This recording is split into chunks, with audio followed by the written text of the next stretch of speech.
I call this city board meeting, a regular board meeting of the City Board of Directors for the City of Siloam Springs for the date of January 21, 2020. To order, roll call.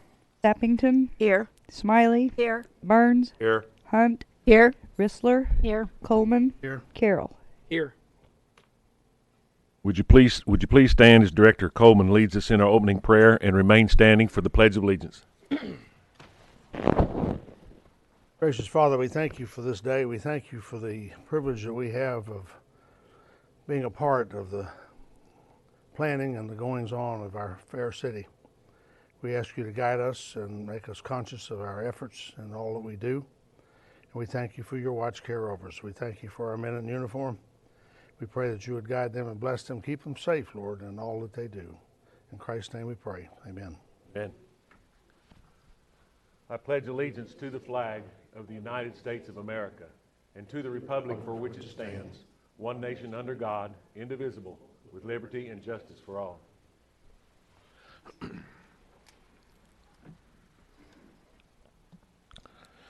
Thank you and good evening. At this time, I'd like to remind everyone that if you have an electronic device on your person that you make sure that's silenced so that it doesn't affect or bother someone who might be making a statement to the board. And also, in case, I think you all can hear out there well enough on that. We can't hear very well back on here.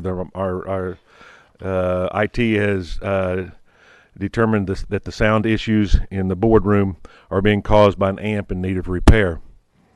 IT has determined also that the repair will take several weeks at an off-site site. And they're going to have to get a new amp. Hopefully, the new amp will be back in time for the next board meeting. So, board members, if you can't hear yourself very well, our folks out front can. So that's important. But make sure you get you right up in that mic. Board, you have each received a copy of the minutes of the work session on project design / water plant improvements of January 7, 2020. Do I have a motion to approve? So moved. Second. Motion and a second.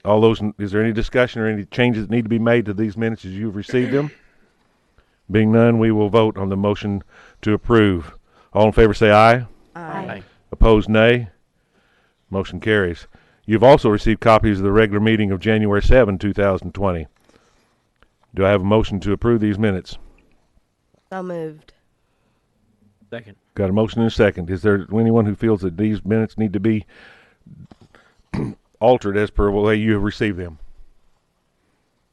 No one stepping forward. We will vote on the motion to approve the minutes for the January 7 meeting. All those in favor say aye.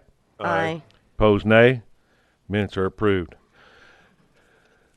Next on our agenda tonight, this evening, is the time when we allow for the public input. This is a period of time when the public may come before the board and address the board on any business that is not, any city business that is not on tonight's agenda. If you wish to address the board, we ask that you come forward, come to the podium, state your name and address, and try to limit your comments to 3 minutes if possible. I won't throw anything if you don't. Won't throw anything at you if you don't. Okay. I just have a question. Mark Miller, 421 South Maxwell. Will there be a time for public comment and questions on paragraph 3, section C? Absolutely, yes. Those are the agenda items, and there will be a public comment period after staff has made their presentation. Okay. Thank you. Mm-hmm. Anyone else? Being none, then we will proceed with our agenda items as they have been published. First is regularly scheduled items of contracts and approvals. Budget amendment from the administration for Chamber of Commerce Makerspace in the amount of $12,500. Philip? Thank you, Mr. Mayor and Board. So in August of 2019, the Board approved a resolution that stated that the Board would consider providing $12,500 to the Chamber to help establish their Makerspace project. That resolution stated that it would be subject to the chamber raising the remaining funds necessary to complete the Makerspace project and subject to an economic development agreement that would have to be approved by the board. As you can see in the staff report, the chamber has raised the additional $25,000 necessary to fund their Makerspace project, and they're requesting the board appropriate the $12,500 that was stipulated in Resolution 28-19. Staff worked with the chamber, and we negotiated an economic development agreement that would provide the $12,500 basically as a loan to the chamber, and that the deal points of that economic development agreement are basically that the chamber would operate the Makerspace in their 1,200 square foot area within 6 months of the effective date of the agreement, and that it would include all of the equipment that was originally proposed to the city board as part of Resolution 28-19. The chamber would operate the Makerspace for a minimum of basically 4 years, 48 months, and it would be available to the public. And for each 12-month period that the chamber operates the Makerspace, it basically would repay 1/4 of the $12,500 or $3,125. And if the chamber were to cease operating the Makerspace prior to the end of the 48 months, then the chamber would have to pay back the city $3,125 for each 12-month period, or a pro rata share thereof. And then finally, the chamber would provide a written and oral report to the city board at the end of each 12-month period as to the operation of the Makerspace. And if condition 1 is not met, if they're not operating within 6 months of the date of the agreement, the chamber would fully reimburse the city. So with that, staff will be available for any questions, and I assume Nathan Reed from the chamber might want to address the board also. Nathan, you want to come forward? Good evening, Board, Mayor, City Administrator. Nathan Reed, I'm Vice President at the Siloam Springs Chamber of Commerce. It is amazing to be standing in front of you just 5 months after the last time I was standing in front of you and tell you that we have raised the $25,000 that we told you that we would raise for the 2/3 of the amount that we said that it would require to start this Makerspace. I'm sure if you guys read the local newspaper here, they covered our biggest recipient that we got. Cox Communications came in at $20,000 for the Makerspace. That was our biggest one by far. It was amazing to have the support that we received in all of our meetings with people that we went to. We met with 8 different companies.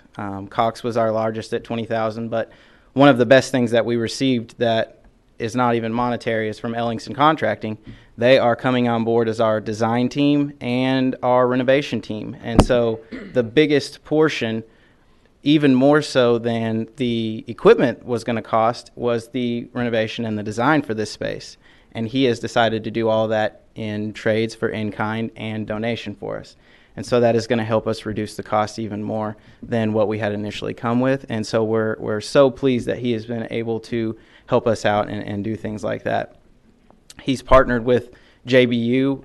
They partnered with us as well. And his David Ellingson is an adjunct professor at John Brown University. And they are actually using their project management crew as their practical exam for the spring semester. This is the space they're going to design and renovate. And so it's another great collaboration with John Brown University and the Chamber that we're so excited about. I'm pleased to be standing here and telling you that we are ready to accept these funds. And today they came down to the space and they have the design, and they're going to start on it within the next couple of days on renovating it. And so this space each day becomes more of a reality and less of a dream of the Chamber. And we're very excited, and we're very happy to have the City of Siloam Springs behind us and supporting us. So with that, I'm available for questions if anybody has any. Thank you, Nathan. Any comments from the audience?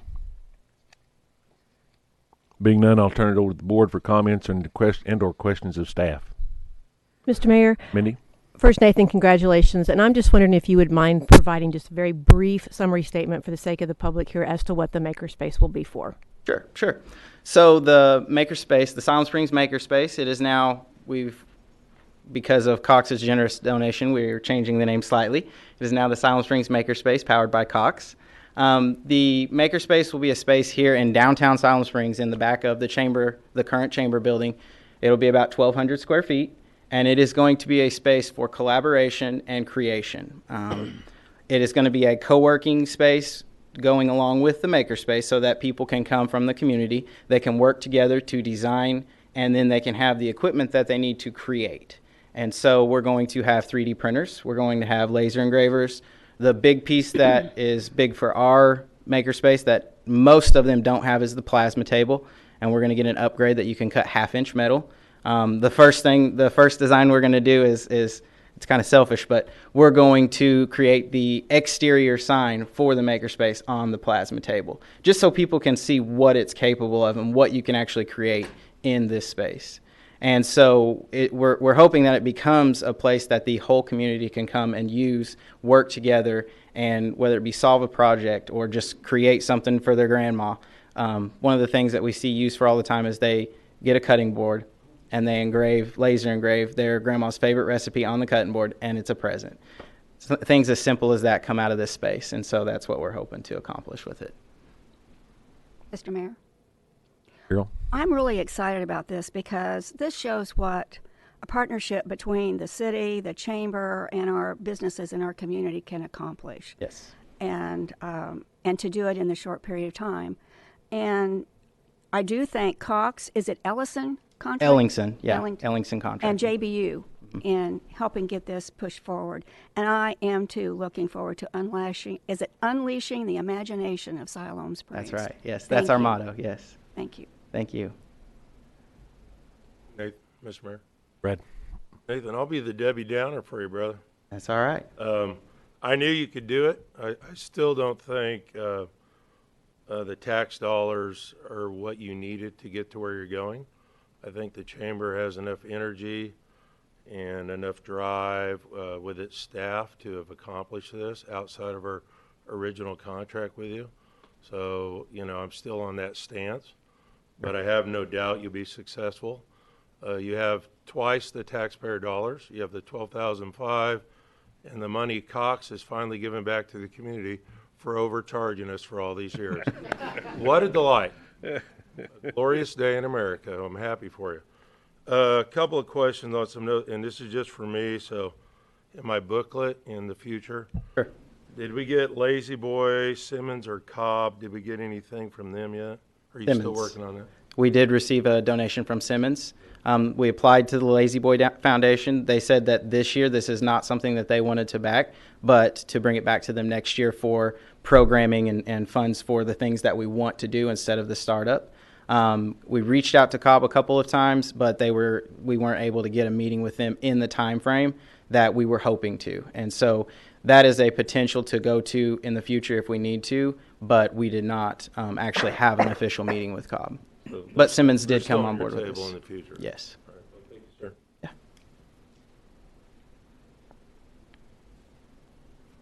Any other comments? Mr. Mayor, Yes, Carol? I move that we approve budget amendment for $12,500 and an agreement with the Chamber of Commerce for the operation of a makerspace. Second. We have a motion and a second. Is there further discussion on the motion to approve? Being none, we will vote on the motion to approve. Roll call? Smiley, Yes. Burns, No. Hunt, Yes. Rissler, Yes. Coleman, Yes. Carroll, Yes. Sappington. Yes. Motion is approved. And I want to remind the board, Brad probably doesn't have to worry about this, but when you're speaking, speak into the mic because I'm, like Mindy, I can barely hear you here. So I imagine they may be having trouble on the other end as well.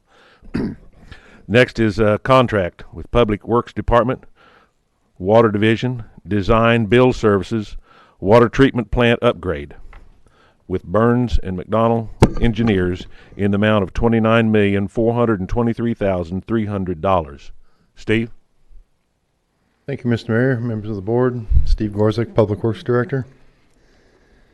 For your consideration this evening, I have a design build contract with Burns and McDonnell Engineering for the water treatment plant improvement project. Now, this this contract will include the remaining design, since we're at 30%.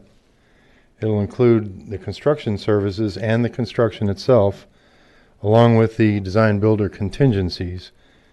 And that contract amount is, as stated, $29,423,300. Now, I'm going to touch real quick on the design builder contingency, and then I'll go into owner contingency later. But design builder contingency, to give you an example, the design builder obviously is going to hold some money aside in case they need to use it for whatever reason. But one example I'll give you is since they're only at 30% design, if they're going through the design and the construction group says, hey, we need to change something on the plans. So under normal design bid build, that would be a change order that the owner would have to pay. In this particular case, it would be borne by the design builder. So that's part of what their contingency is for. I do want to recognize, though, that there are two members of Burns and McDonald's team that is here this evening, and I'm really pleased because I didn't ask them to come. They just said we're going to be here. So to me, that says that we've got a good team and we're watching each other's back. So maybe they're waiting to see if I make a mistake or something, but nevertheless, they're here. They drove a long way, and I'm really glad that they're here. The two members of Burns McDonald that are here are Jake White, who he will be representing the design portion of the design build. And he also was the one who gave the presentation 2 weeks ago at the workshop. Along with Jake is Anthony Mervunitz. I got it. And I had to practice because, well, look at my last name. Anthony will be handling the other end of the design build. He will be the construction project manager on this job. So I'm glad that they're both here. I'm going to touch on some of the highlights that are in the memo that you have in your packet as far as what the contract included. Some of the ones that I thought would be kind of interesting to note. One is that the anticipated project time is going to be just under 2 years. So that'll be to substantial completion. So we're just getting going. Typically from substantial completion to final completion is about 30 days, but it depends on what kind of punch list items that we have to address. The anticipated lost days due to weather is 44. And if this year is anything like the last 2 years, that's probably a conservative number. And then a couple of permits that we will have to acquire as part of this project that I thought would be worth noting is we'll have to get a permit from the Corps of Engineers, and we'll have to get a boring permit from Kansas City Southern to go underneath the railroad tracks. Then there's the engineer's scope of services, which just basically says these are the things we're going to do and these are the things that we're not going to do. Then the project summary schedule, which if any of you have seen a project schedule, it's reminds me, and maybe it is from Microsoft Scheduler, but it's a horizontal bar graph, and it'll say, here are the tasks that we got to do, here's the time we've got to do them, and then one task leads to the next and so on. So that's what led us to the 2-year project time to substantial completion. The contract itself was reviewed by our city attorney, and he and I even had a conference call at one point with Burns & McDonald staff to get some clarification on a couple items, and everything went well. And 2 weeks ago at the workshop, Jake covered the 3 procurement methods that are available for a project like this, and I just wanted to point out again that design build was chosen over the other 2 options. One being primarily that the design builder is one entity, so we're not dealing with 2 different contracts. And the other, and because we're on a budget, I think this will be the best chance of getting minimum amount of change orders, because a project this size, you're going to have change orders. I mean, it's inevitable, but I think we're going to be able to keep those to a minimum.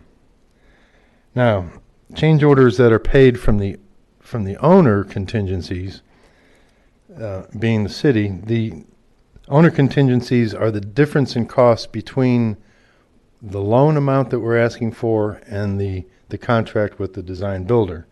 So, having said that, I attended the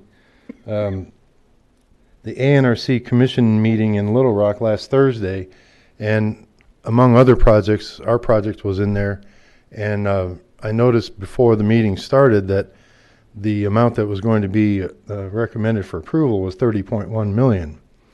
So prior to the meeting, I was able to talk to the fiscal manager who was going to be giving the presentation, plus the deputy director of ANRC, and asked him what happened to the $31 million. Well, as it turns out, the difference happened to be what's called an issuance fee. A 3% issuance fee is charged on any loans that are state funded, and on federal loans, the 3% issuance fee is not included. So what happened was we submitted, well, our financial consultant submitted a draft application that was not signed by our city administrator, and that had the issuance fee in there. Well, ANRC told the consultant that the issuance fee was not required because this was going to be federally funded. So a second application was submitted that was signed by Philip, but it did not have the issuance fee. So basically we were asking for $31 million without the issuance fee. When I got back to the office Friday, I did a little research and I was able to get a copy of the signed contract, and I sent that to ANRC and asked them, I said that what you presented, the numbers don't look the same. So long story short, this morning I got a call from ANRC and they said, yes, we did make an error. We being ANRC made an error and we presented the wrong application for approval. So in March, since the commission meets every other month, ANRC, at least the ANRC staff, is going to go before the commission and ask for approval for the additional $900,000, which is the issuance fee that was taken out. So it looks as though we're going to wind up getting the $31 million, but for the sake of tonight, the approved amount as of last Thursday was 30.1. So that leaves us with a contingency of about $650,000, $676,000. But when the remaining 900,000 gets approved, you can add that to the 676. So we'll have a little over 1.5 million, which is good. If we don't use it, then we don't pay it back because we didn't borrow it.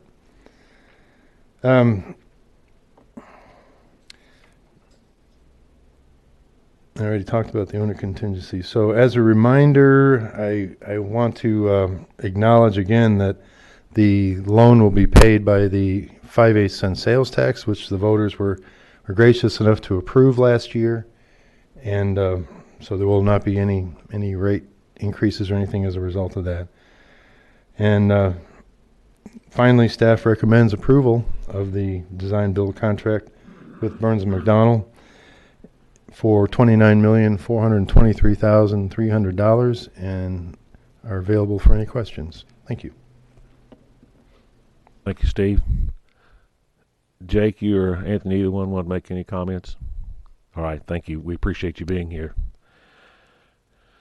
At this time, I'll turn it over to the audience. If you have any comments to make on Steve's presentation or on this project, this is your time. Public, yes, public. Well, I said audience, public, excuse me. Audience might be watching it on TV. They could be yelling all they want, but we won't be able to hear them. So if any one of you in the audience out there tonight that are actually here would like to make a comment, this is your time. Being none, I'll turn it over to the board for comments and or questions of staff. Mr. Mayor? Yes, Carol. Excuse me. I do have a question. On that contract cost that is listed here of $676,700, that's what you were talking about with the contingency. and also what they're going to provide in March. Are we going to have another contract to sign that will change that figure? No, there will be, as far as a design build contract, no. Okay. There will be a loan application that will have to be signed, but not it won't change this contract. But won't that figure change? Won't that 676 change? Yeah, but that's just the owner contingency. So it'll be the difference between the loan amount that's approved and this contract amount of 29.4 million. I understand that. Okay. But do we not want it in writing somewhere? Yeah, and we'll get that. Okay. Okay. Thank you. That's contingent upon the board approving that. Correct? The contract with Burns and McDonnell won't change. Right. Right, I understand that. But if we get the loan application from ANRC, we'll sign that, and then in March we'll get another amended loan application that we likely will have to sign. Right. And we'll have to bring that to the board. Okay. Because it does say contract cost. Okay. Mr. Mayor. Yes, Brad. Oh, I'm being influenced by I hear you. Director Hunt. I apologize in advance. So, Steve, the two things, and I might be the only board member that has physically walked much of this land, is weather and rock. And I know they did a lot of tapping in 44 days, and the cycles we've been having. How do you make us feel good about that? Well, like I said, I think that's a conservative number. It's probably going to be more than that. In fact, that's part of the owner contingency too when you talk about rock. If the contractor is digging the trench for the water line that goes from the water plant to the intake and they encounter rock, that's going to be part of the owner contingency. But there was geotechnical work done, so we're not anticipating it. But that's an example of what we would pay. But yeah, 44 days it's going to be a good year. We're going into Oklahoma. Yes. All right. That's as you go through this whole great thing, those are the two areas that I could see, when people from the outside are having coffee analyzing this money we're about to spend as if, it's not much, but it's it takes us to 2040 and I'm sure beyond. I just hope people, folks out there, just don't think we're dropping 30 mil like it's nothing. There's a lot of work here, and it is for the future. So Absolutely. those are the two main concerns.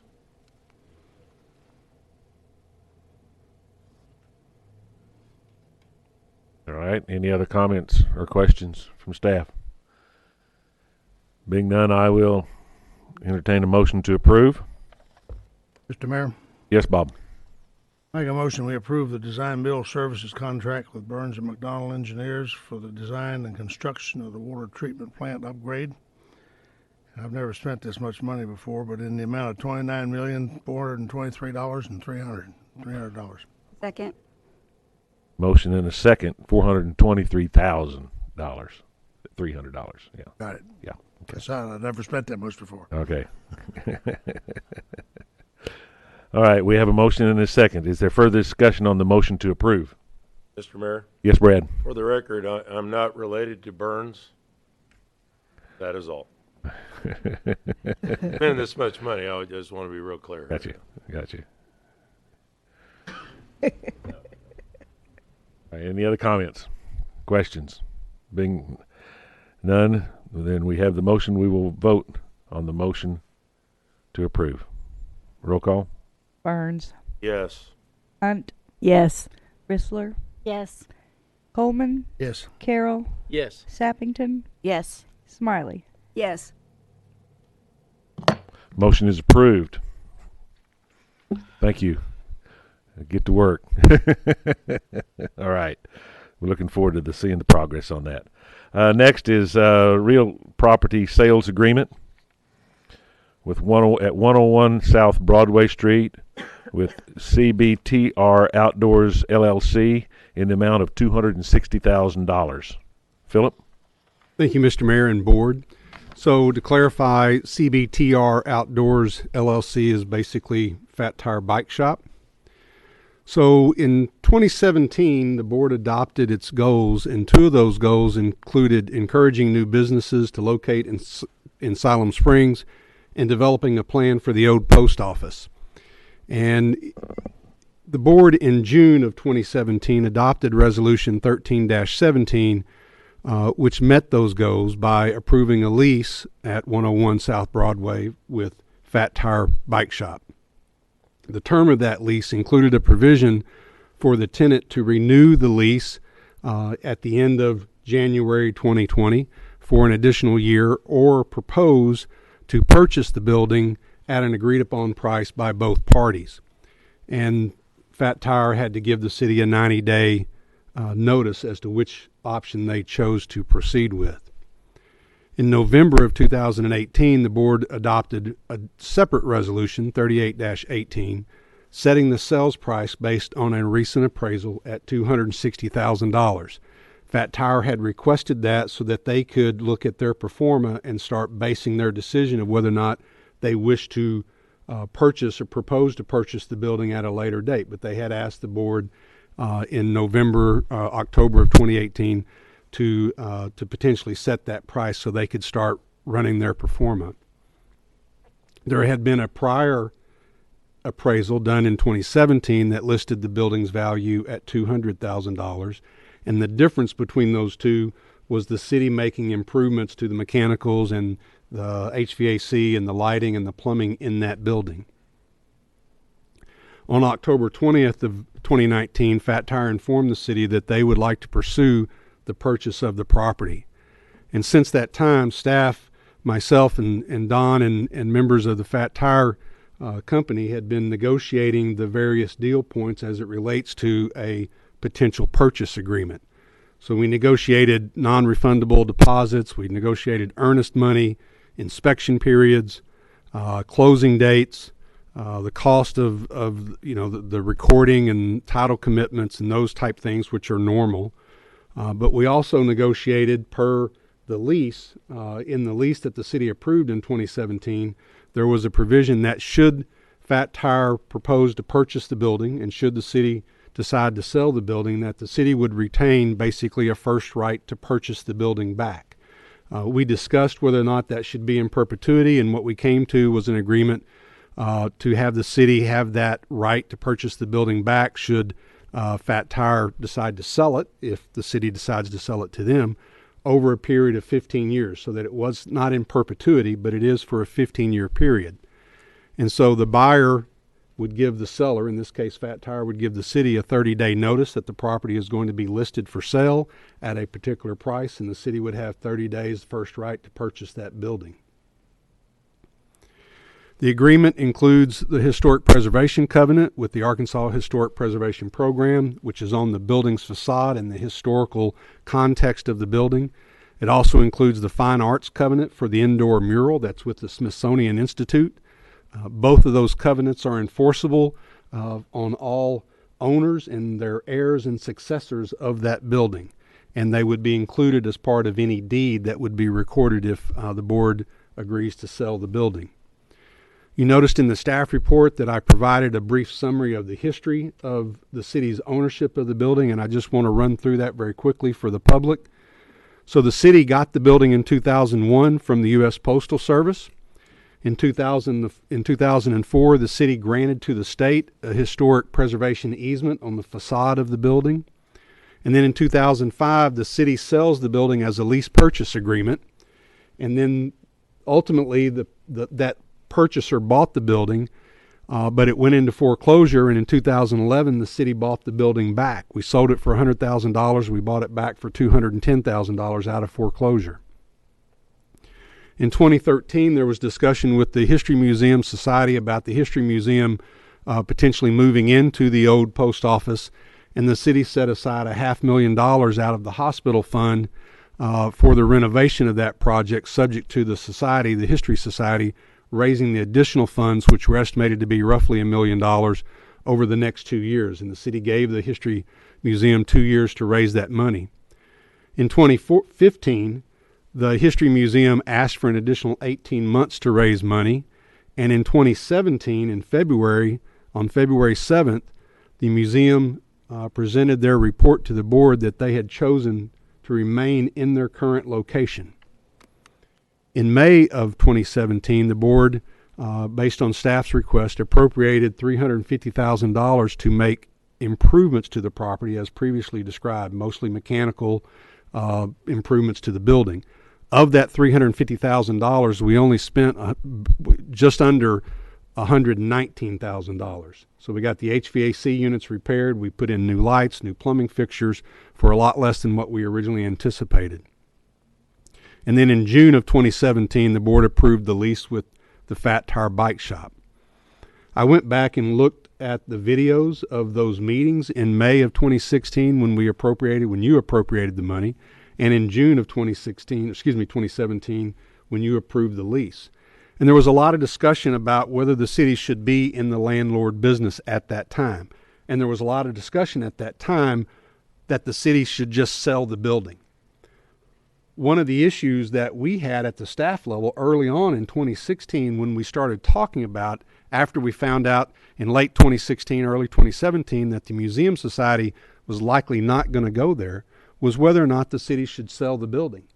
And if you sold the building at that time, you were selling it to a speculative market and there was no end user, there was no end use.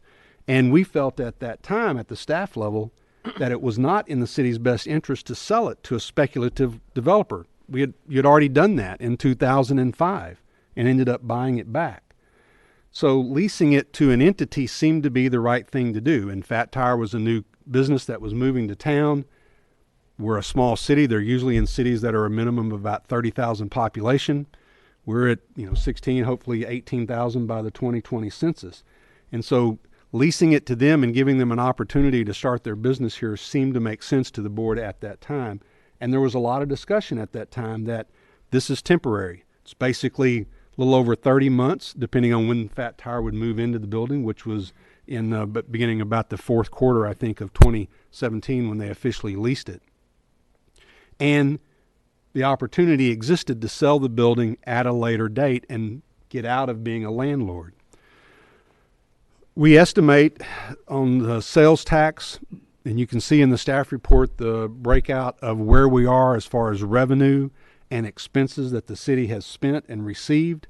We estimated sales tax revenue based on what Fat Tire originally said at the time of lease, where they anticipated them to be in year 1 and year 2.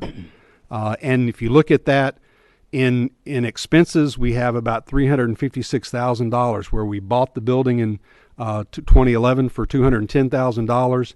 In 2015, we spent about $19,000 to repair the roof. We used a grant from the Historic Preservation Program from the state. We got a grant of about $38,000 to do that. We spent $20,000 on asbestos removal, and we spent $98,000 on the plumbing and the HVAC and the mechanical units.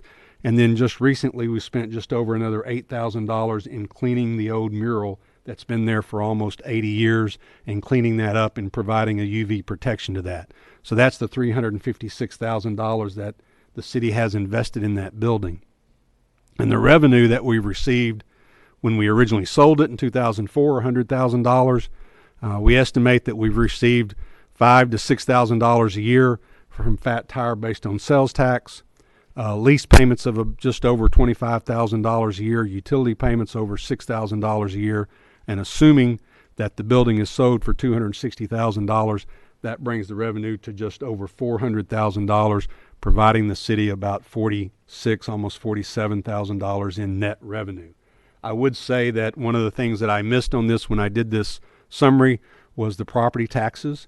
Once the building was used again for commercial businesses, we had to pay property taxes, so that's a couple of $1,000s a year. So I would take off maybe $4,000 of that. It still nets out to be greater than $40,000.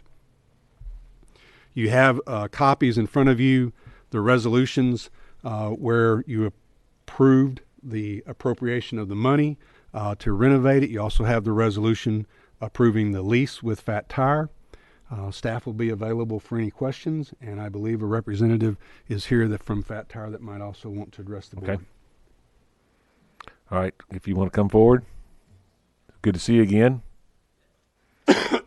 Mayor, Board, thank you for your consideration tonight. My name's Nickel Potter, and I'm the Director of Operations for Fat Tire Bike Shop. I have a great team with me, and any of them here tonight could probably tell you this same story. But I was very involved in turning the post office from its former condition into our current retail space. And in addition to the projects that Philip's already mentioned, we got handed a building that was still a little bit rough on the inside. The mechanical, the bones were all fixed, but I don't have the exact number with me, but we were a little under $30,000 to finish the renovation, turn it into a retail space. We refinished the floors and all the walls and painted the entire interior. I don't want to go into the weeds here too much or anything, but just for the public, Fat Tire is a local Arkansas business. We were started in 2007. We started in a small shop in Bentonville, so Benton County business. I've been with the company since 2010, and since then we've grown from that one original location to we're currently at 9 shops. So we've been very successful, and Siloam Springs has been a big part of that. Philip mentioned that we generally come to towns with a bigger population. Siloam Springs is not a regular town. The energy here between the university, the trail building, the just kind of forward-thinking energy of this town is why we ended up pursuing a location here. If it pleases the board, I would love to just crash through a couple stats from the last 22 months since we actually flipped our open sign on in the building there.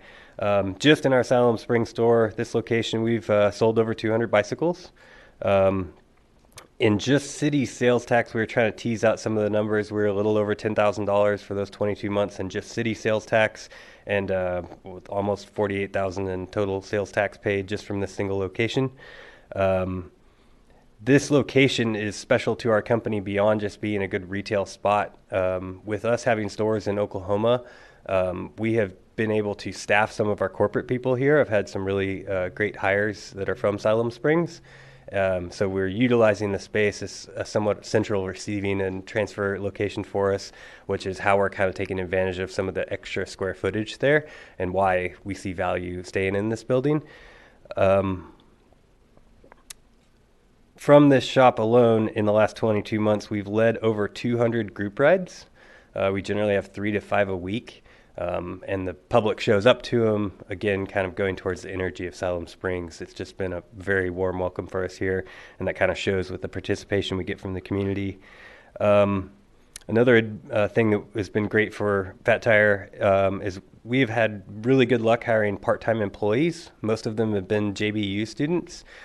We currently have 9 people on staff at the shop, even though only 2 of those are full-time, because we have a bunch of really bright opportunities for employment with great staff.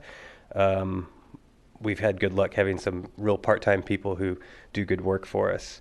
Along those lines, in the last 22 months, we have paid out over $152,000 in payroll to the employees that we have at this building. So that's, again, money that's coming back into Siloam Springs from our shop. We've really tried to make a point. We support local events.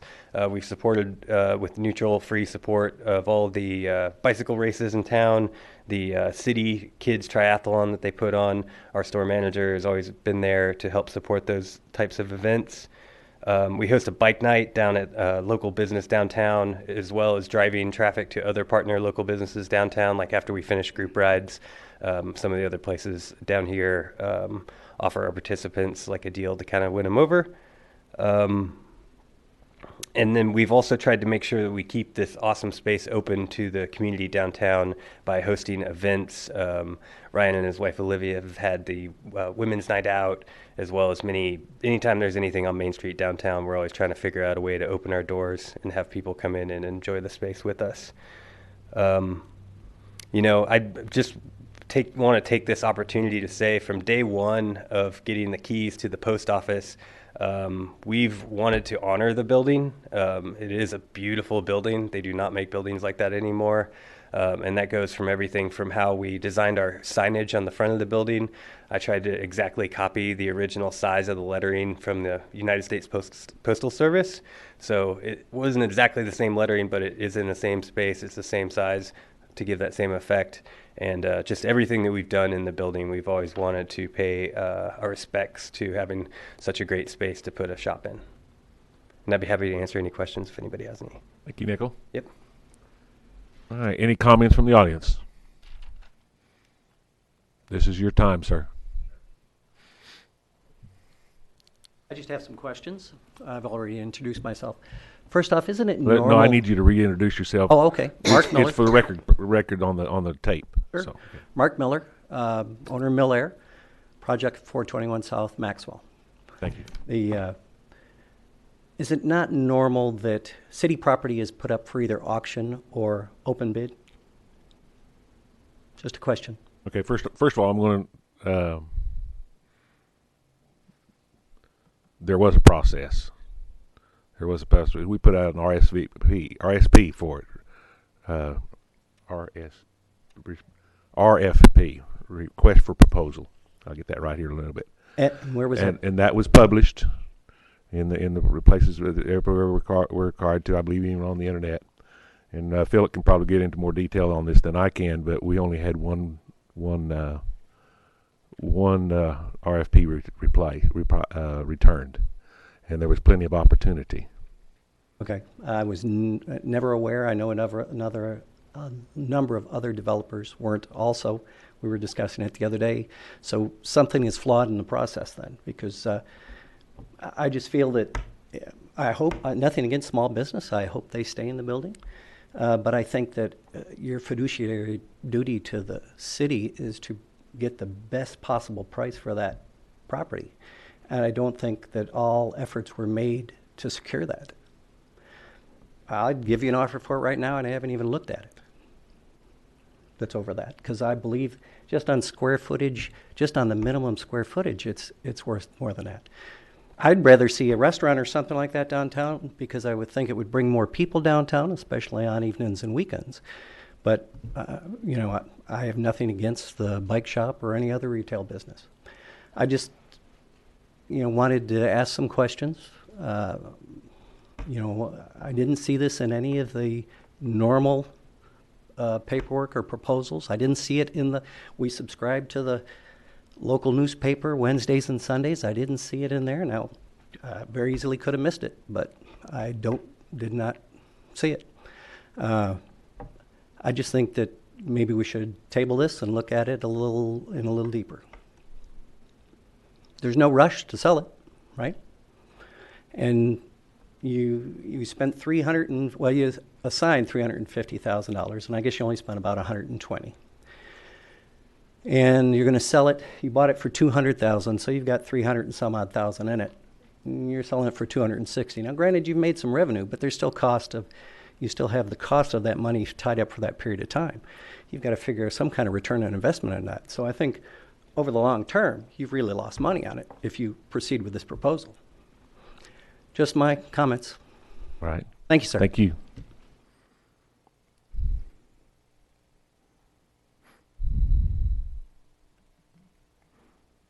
Hi, my name is Melissa Goody. I live at 616 South Maple Street. You need to pull the mic I'm down sorry. if you Melissa. There you go. I'm a little short. There we go. That's perfect. Thank you. Melissa Goody. I live at 616 South Maple Street. I'm also an owner at the Cafe on Broadway. And I would just like to say, I'm not going to speak to any of Mark's comments, but just like to say that Fat Tire has been an awesome neighbor to have. They bring a diverse business to downtown Siloam Springs. I think first they bring a little diversity to Siloam, but also to downtown Siloam, but also with the trail development and whatnot. Since working, I used to work in Bentonville, I work in Siloam now, but I've been able to get on the trails now that I live and work in Siloam. And I would say that I have learned so much from these guys, and they have been so accommodating and so willing to help when help is needed, that if I wouldn't have gotten on the trails if they weren't there. And so I would say if we want to develop a culture that is bike friendly, that does sort of promote outdoor recreation, that they're a key component of that. And so I don't know the intricacies of what Mark was saying, but I would just like to say that we've really enjoyed them as a small downtown business neighbor.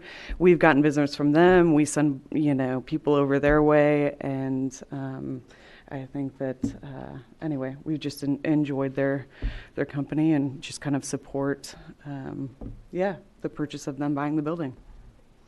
All right, thank you, Melissa.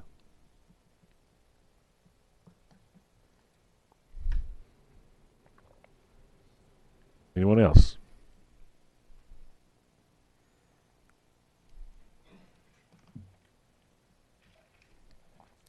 Kevin Williams, 2604 Courtney Circle. I'm not anti-bike. I'm not anti-selling, either one.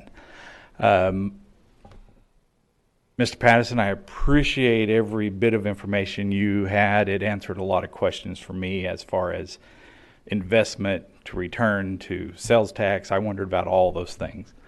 $260,000 just seems cheap to me. It's not that I don't want to sell it to Fat Tire or anybody else. It just seems like maybe we could have more than one appraisal. If they come back the same, so be it. Fine, let's sell it to Fat Tire at what it was. But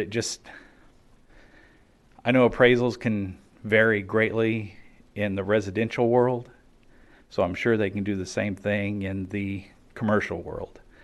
And I know a lot of properties around here that rent for a lot of money per square foot in the commercial world. So there's a lot of value there. And it's not that the city needs to be a landlord.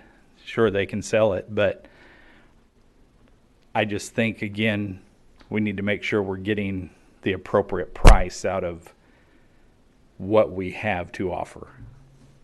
Just my thoughts. Thank you.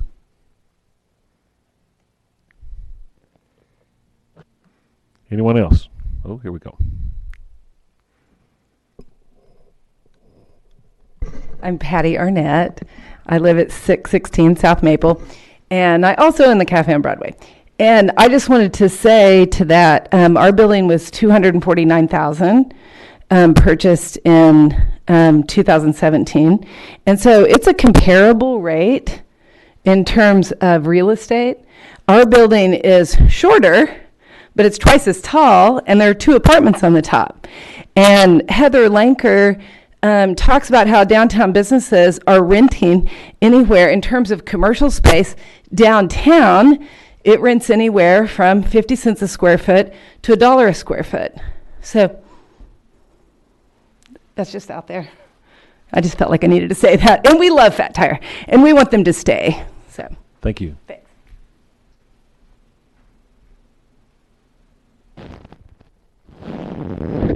Anyone else?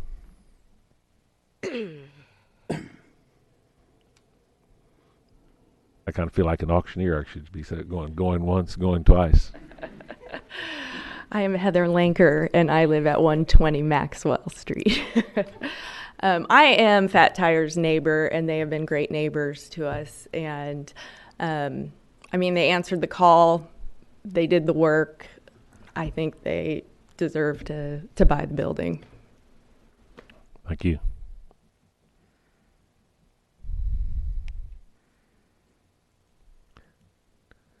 Anyone else? Here's your opportunity. Be in front of the camera. Follow on? I'll let you go up one more time since, okay? No, I just wanted to say. Restate your name, please. Mark Miller. Miller. It doesn't have anything to do with, I like a Fat Tire. I've been in it. I like their place. This has nothing to do with our feelings towards the company or the feelings towards small business. This is strictly what is best for the city. What is the best use of this building? What is the best price we can get for this building? How do we go about getting the best price for that building? And again, it falls on your fiduciary duty to try and do that for the city of Siloam Springs. That's all I'm asking. I hope they get it, but I just want to see them pay a fair price, or at least other people be able to join in. Thank you. Thank you.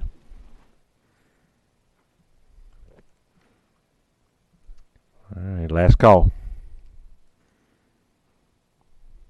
No further comments from the audience. We'll turn it over to the board for comments and/or questions of staff.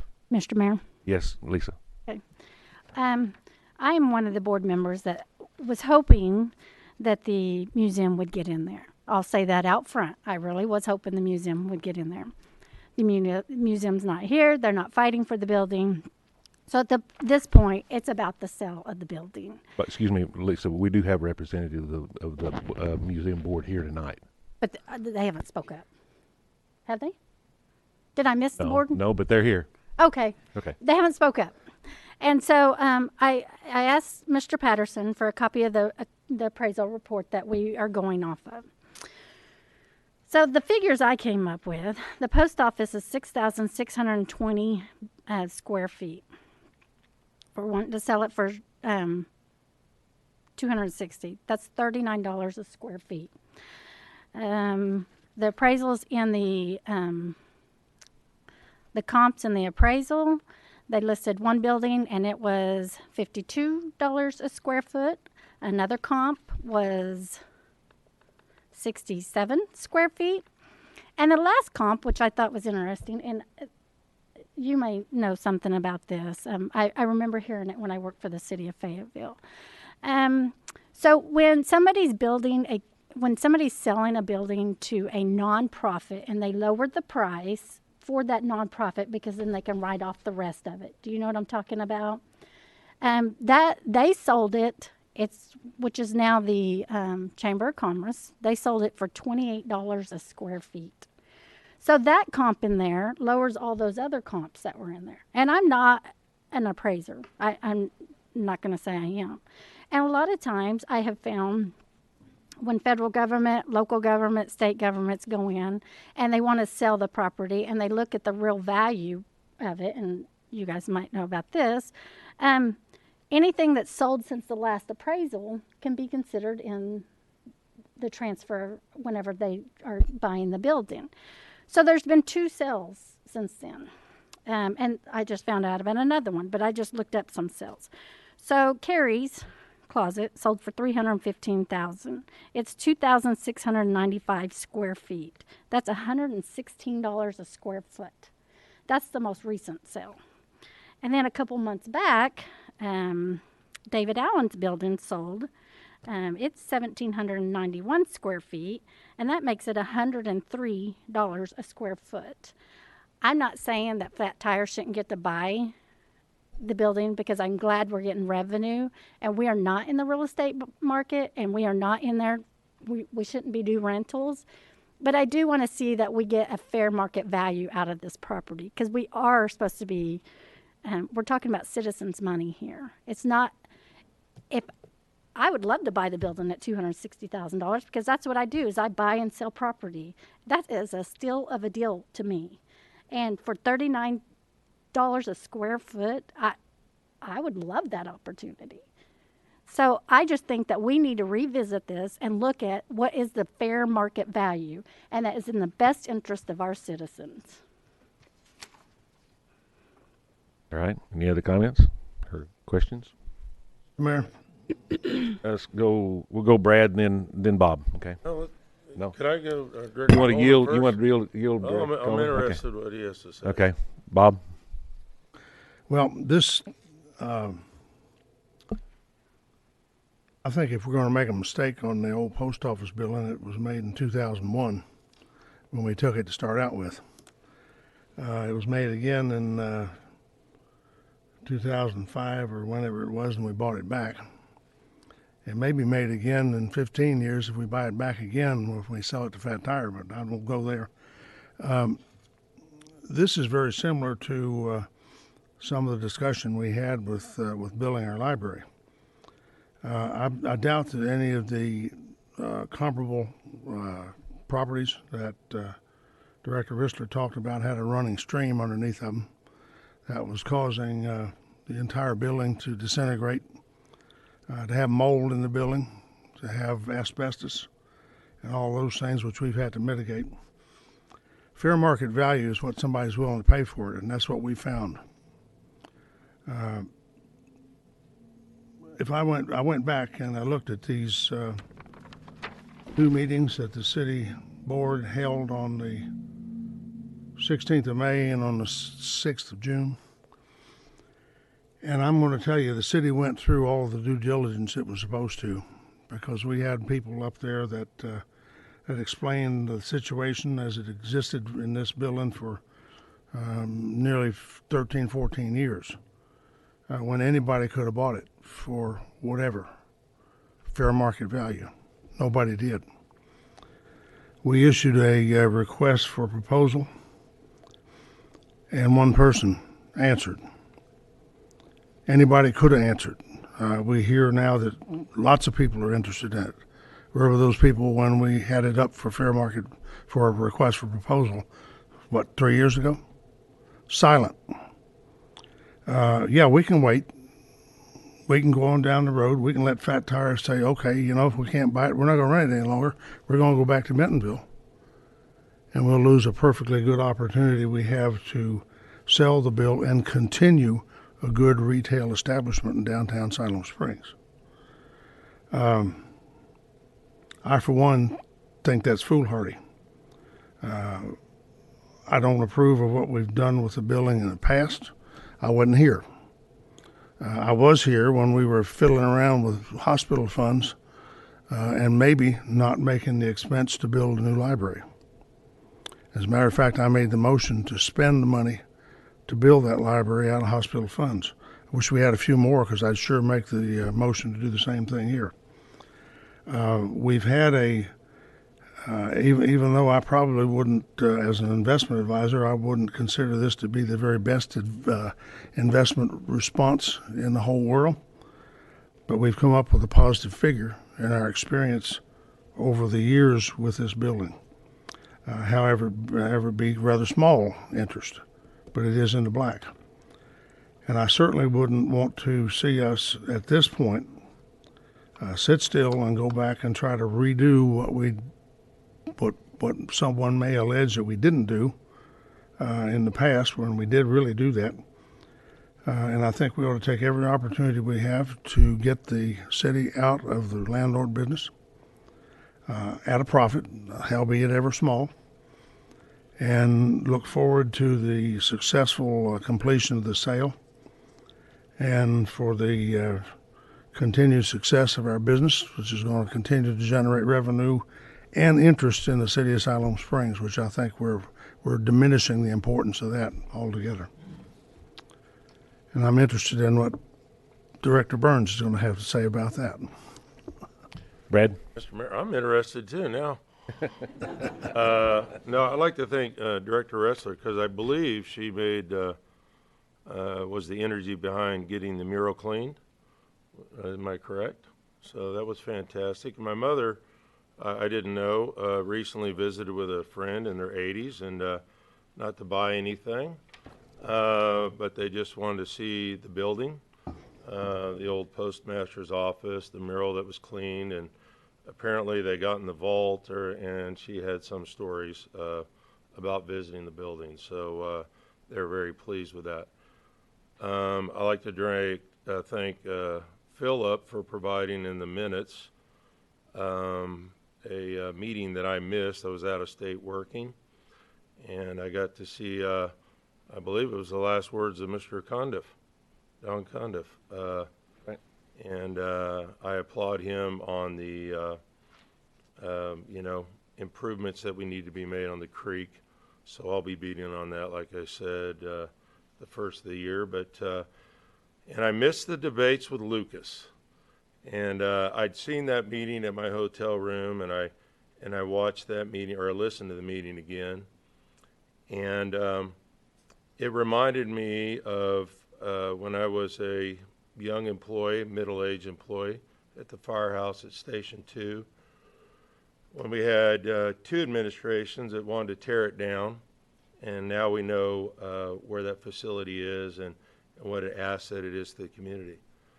I've stated before, I'm not a poker player, but I may have visited the old post office before it went into foreclosure, and there were fun activities to be had while we were a dry county, which is, I find, always entertaining in Siloam Springs.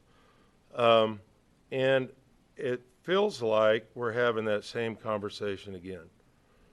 I was on the board when we went forward with this. I've had a couple opportunities, first dibs, if you will, before they went on the market, to purchase properties downtown, and I think the value is too high. There are a lot of folks, some in town, some out of town money, that have that kind of backing and that can spend that kind of money. And I know several of them, and I thank them for their investment. In fact, one, a corner development on downtown, is a former JBU student who doesn't live in state but has decided to invest in Siloam and has made some great contributions. They're trying to regroup that money right now. It's a difficult task for the money that they put into that building. I applaud them for that. We made this decision on a couple of things, and much debate, and I'm sure we're going to have a little bit more of that this evening. And we had workshops on it. I had some creative ideas on the workshop, and it was demo the building and leave the front half, the old post office, the mural, kind of like some facilities in Fort Smith, and we'd keep it climate controlled, and it would be a little nostalgic area, and we opened it up as a green space and reopened the springs. So in the workshop, that didn't go over very well. You know, I got shot down real quick. But we had a lot of good conversation. Many words have been said about this building, and I agree. The value of some of the property downtown, I'm not going to say it's out of control, but I'm going to say they're not Siloam prices, is what's happening in Siloam Springs.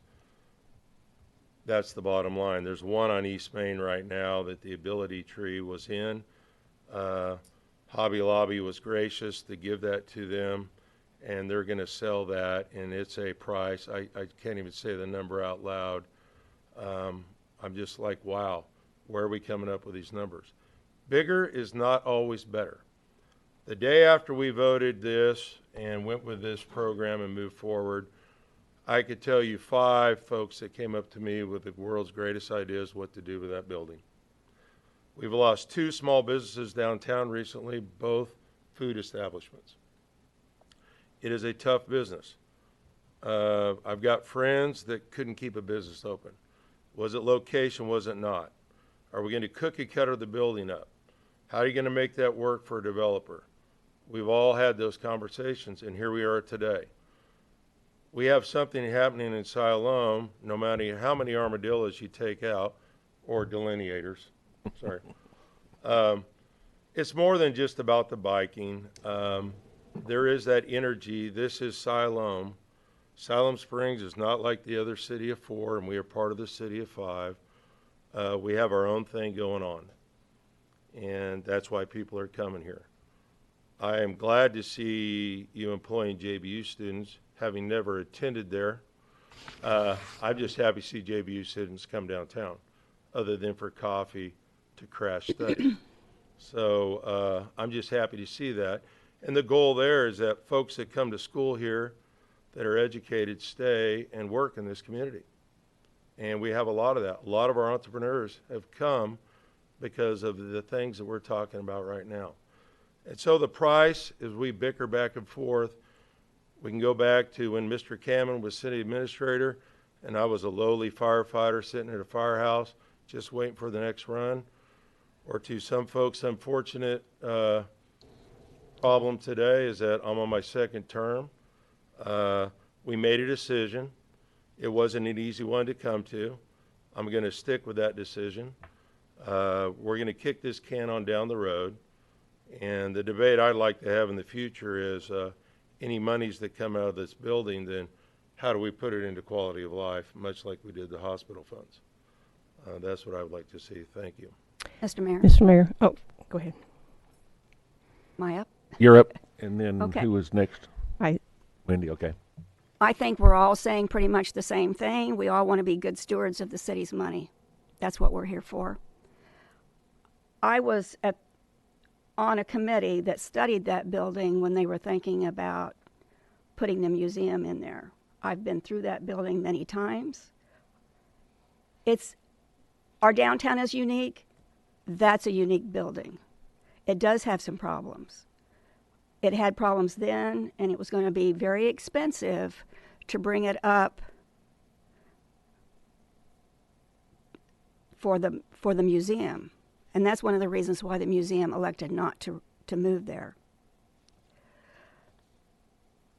When the museum board made the decision to remain at their present location, an RFP was issued and there was only one response, as everybody said.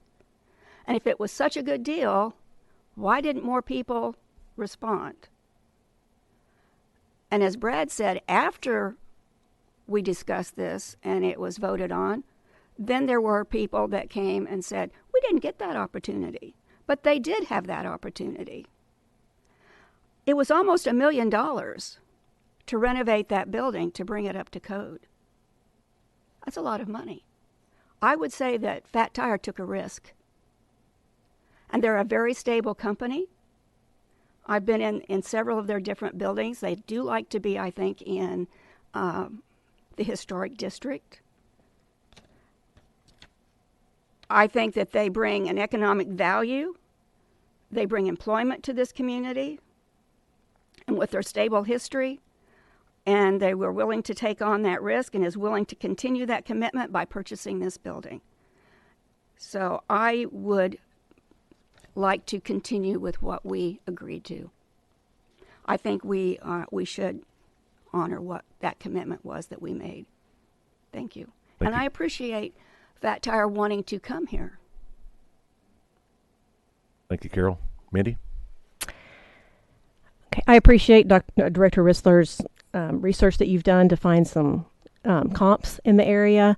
Appreciate what Mr. Miller said about it does seem like a really sweet deal.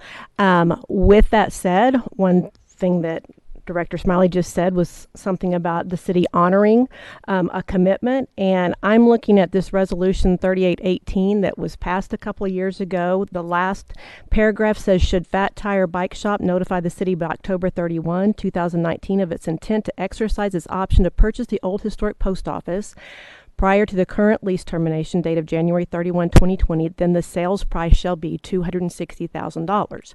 Now, I don't know how bound we are to that, whether or not it is a binding agreement. I think it's something that we've stated. I think it's something that we should honor. I think you all are a tried and true business. 200 bikes in a couple of years in a town that many say is not a biking community is pretty good.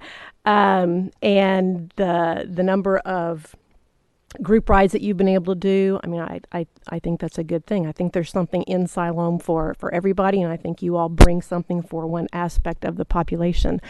I feel like it's important for the city to honor what we agreed upon.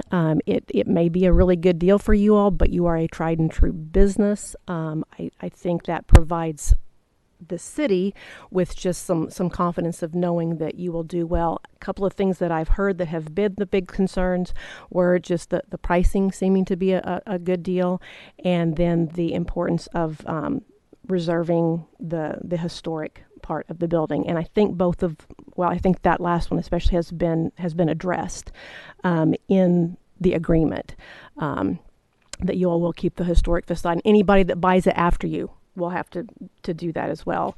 As far as the price, it is what it is, and I know that you all, if we agree on this, will do what you can to keep up your end of the bargain by continuing to be there for this community and working for the community.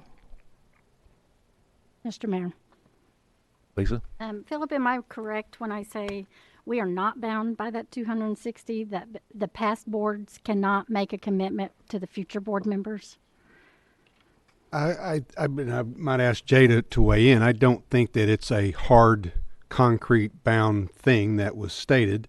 I think Director Hunt is referencing the fact that part of what Fat Tire asked back in 2008 was that they were showing an interest in buying the building and wanted to know at that time what the sales price were, as I stated, that so they could work on their pro forma as the time came to buy the building. But I don't know that The board has to agree to the resolution as far as price. Jay, do you?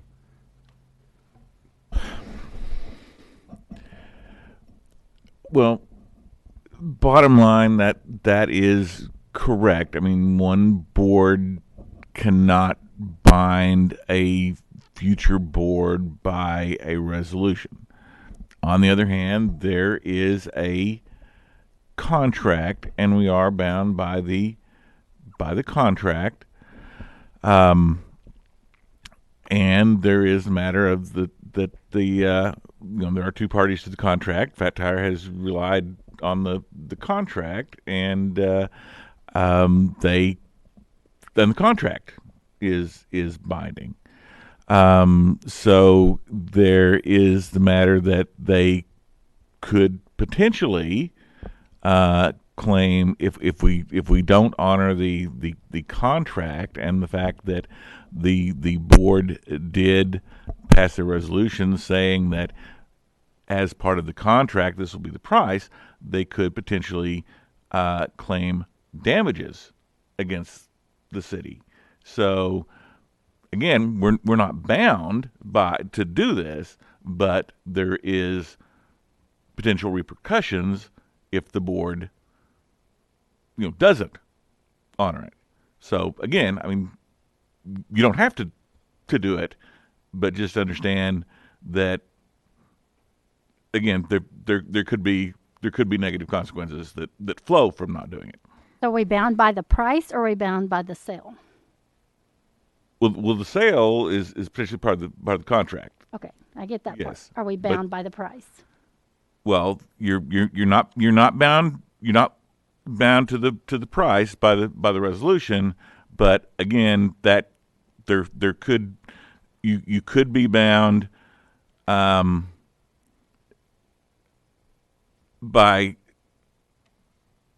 under contract law. You could be bound to the price. Sell it. To sell it. To no, you bound to sell it by the contract, but the price, the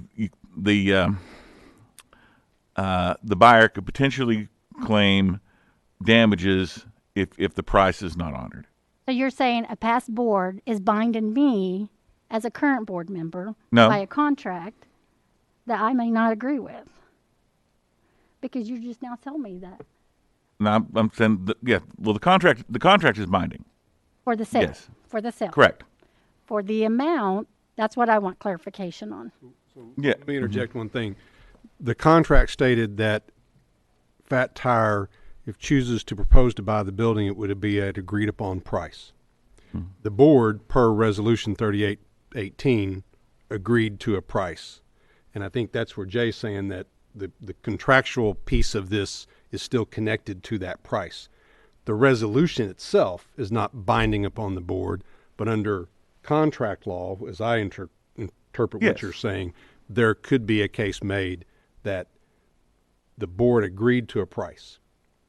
That's what I'm interpreting Jay saying. That's what I'm trying. Yes, I mean, yes. So it's just like any other contract, the board would enter. If the board then breaches the contract, there are potential damages that would be due the other party. But I mean- isn't also the legal side that past boards cannot bind us? That's a legal side too. Well, again, I mean that's then there would be no point of the board ever entering a contract. A cost. So I don't see a past board being able to define a cost, because this, like it shows, it's shown in years. Some of these comps that we compared to are from 2016 and 2017. We're going into 2020, and we say, well, we've got to take it and run. Well, there's plenty of people, it sounds like, that'll take that and make more money off of it. I don't understand why you're saying we're bound by the cost and the sale. Well, right now you're getting into a potentially complicated legal issue, and I don't want to take one side or the other, because I may, depending on what happens, I may have to defend the city in court, and so I don't want to make an argument that could later be used against us. But I just want you to understand that there are risks if the city does not honor the price that's specified here. So just be aware of that.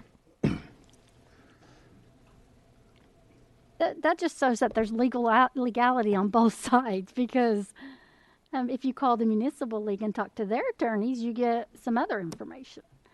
And so as a board member, this is kind of frustrating that I'm bound by past board members making a decision on a price on when the price isn't even justified.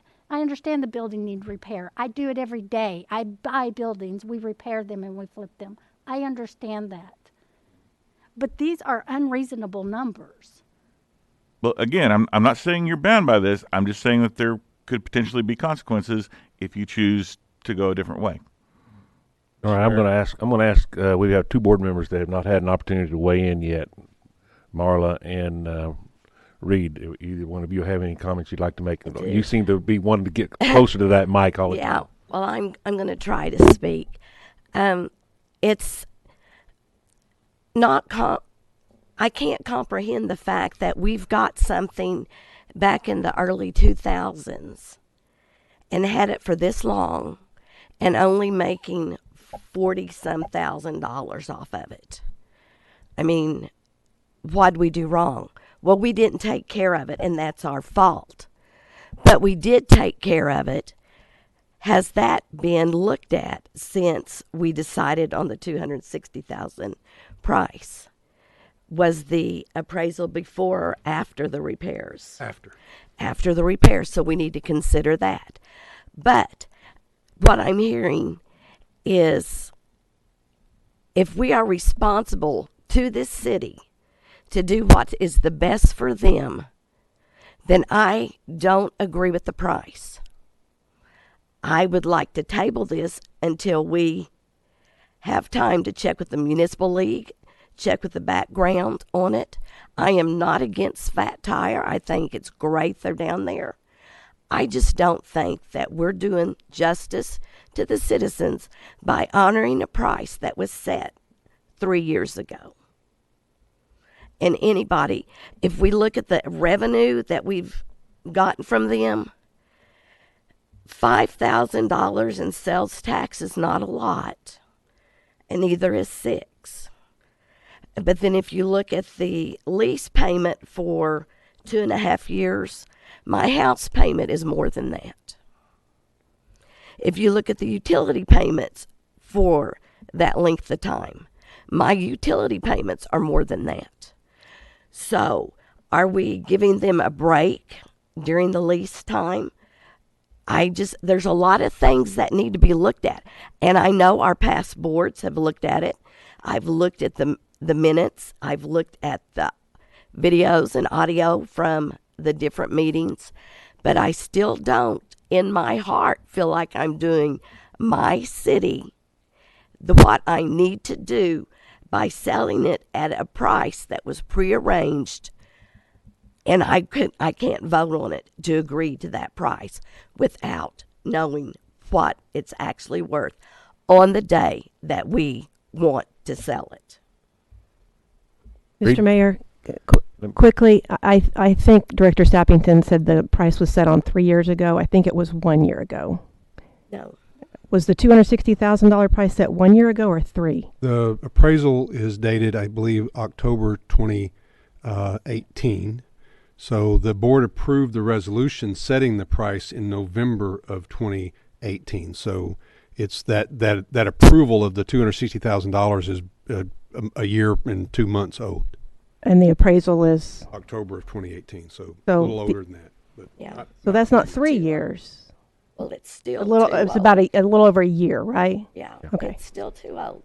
You wouldn't sell your house with a year-old Reed, appraisal. do you have anything to add? Yes, I do. Fat Tire, thank you for being here. I appreciate, number one, the way that you have taken your business You have woven it into our society and the community of Siloam Springs. You address the young people and showing them that it's exciting to be on a bicycle, getting exercise outside, not being in playing video games all day. I appreciate how you have encouraged downtown to be a better place. And I appreciate the model that you're showing in your innovation and in your thought process to not only be where you are today, but to think down the road. We just approved a water system that's going to take us into 2040. Downtown needs to get to 2040 as well. I think we need people like you to think of that. I've heard your semblance of your business plan where you're looking at not only doing the rides, but possibly bringing in to where we do have a coffee bar or something like that that's going to be part of that.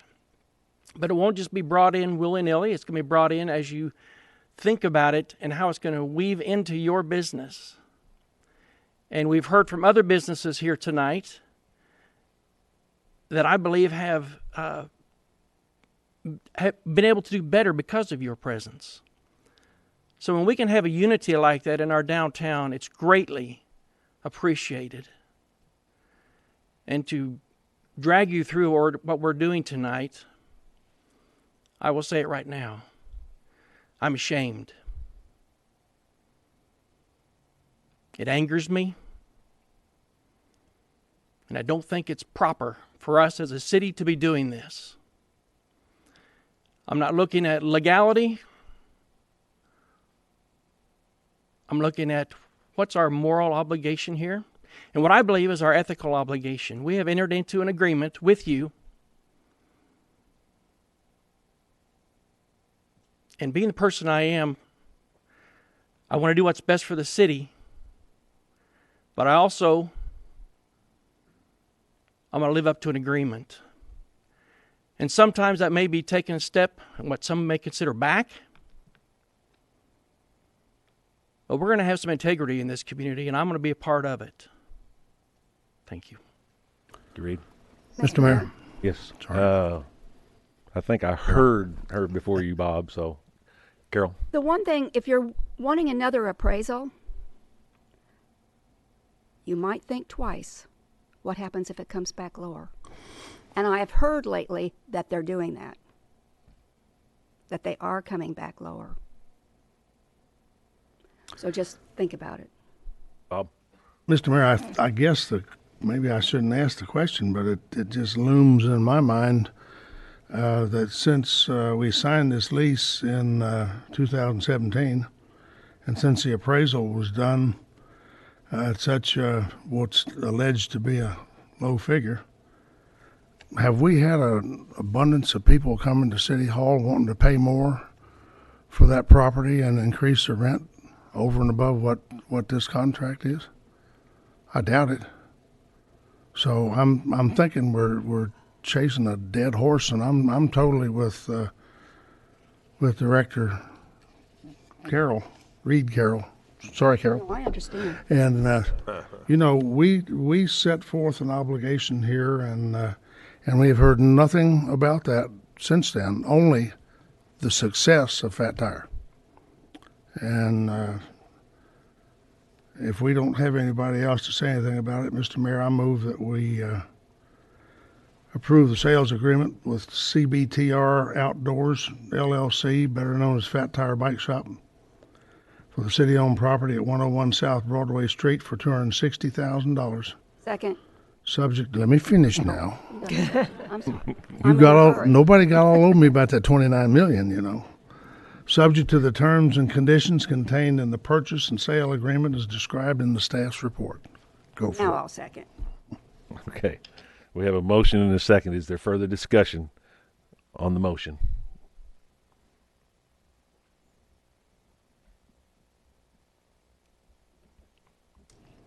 Very well. Being none, we will vote on the motion to approve the motion on the sale of the post office. as stated in the motion. Roll call.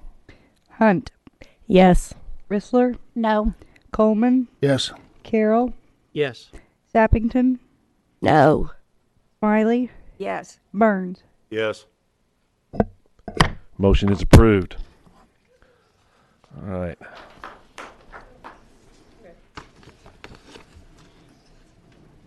All right, thank you.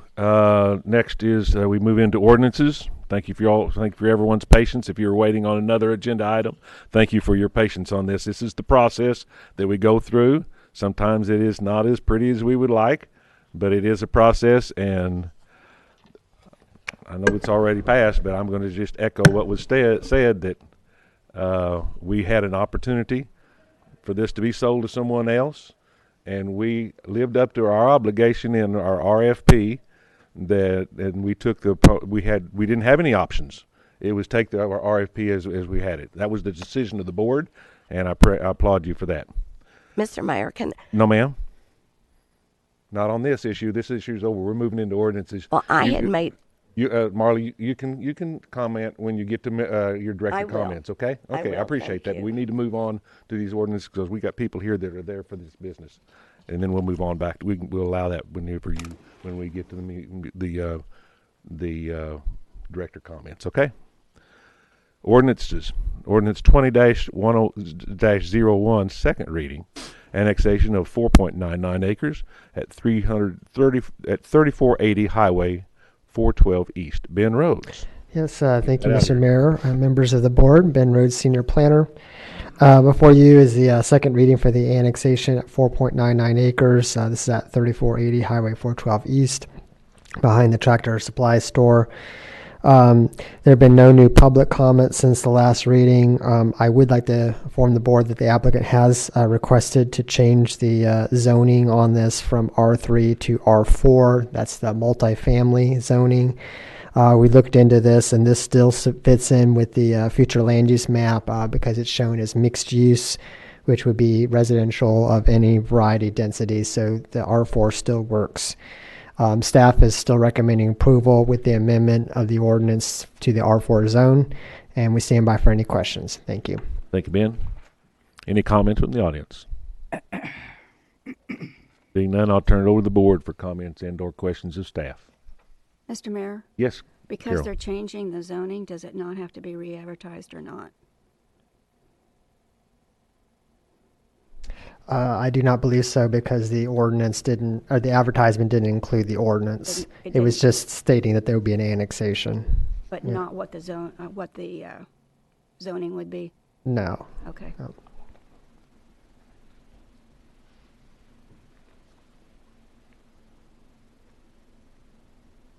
All right, no further questions or Mr. comments?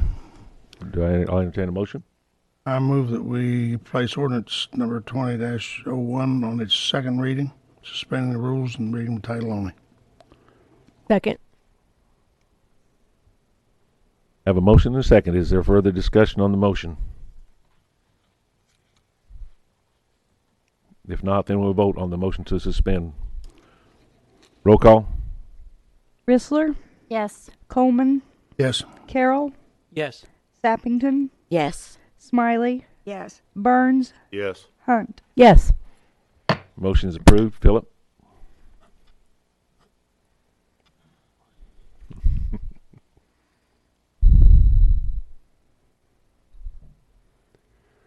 Ordinance number 20-01, an ordinance accepting the annexation of certain territory to the city of Siloam Springs, Arkansas, and assigning the same to a ward. Thank you. Next is ordinance 20-02, second reading, governing the installation and relocation of utility and communication lines below the ground. Phil Stokes? I thought you'd already be up here. I didn't look up. Thank you, Mayor, members of the board. Phil Stokes, Electric Director. This is the second reading on ordinance 20-02. And Cox commented on the ordinance, and we've revised a couple of areas in your handout there. Section 3, number D, if a pole is required, then it does not need to be removed. If there's a situation like you had a need for a camera, a temperature sensor, a 5G something along those lines, then that pole would not be required to be removed. And then Section 4, if it removed the limits on extensions so that if there were some weather issues, contractors' issues on the undergrounding that was unforeseen, then the city administrator could extend the extension on the undergrounding. There would be no limits on the number of extensions that we would submit. And so we would ask that you would approve this ordinance, and we're available for any questions. Thank you, Phil. Any comments from the audience?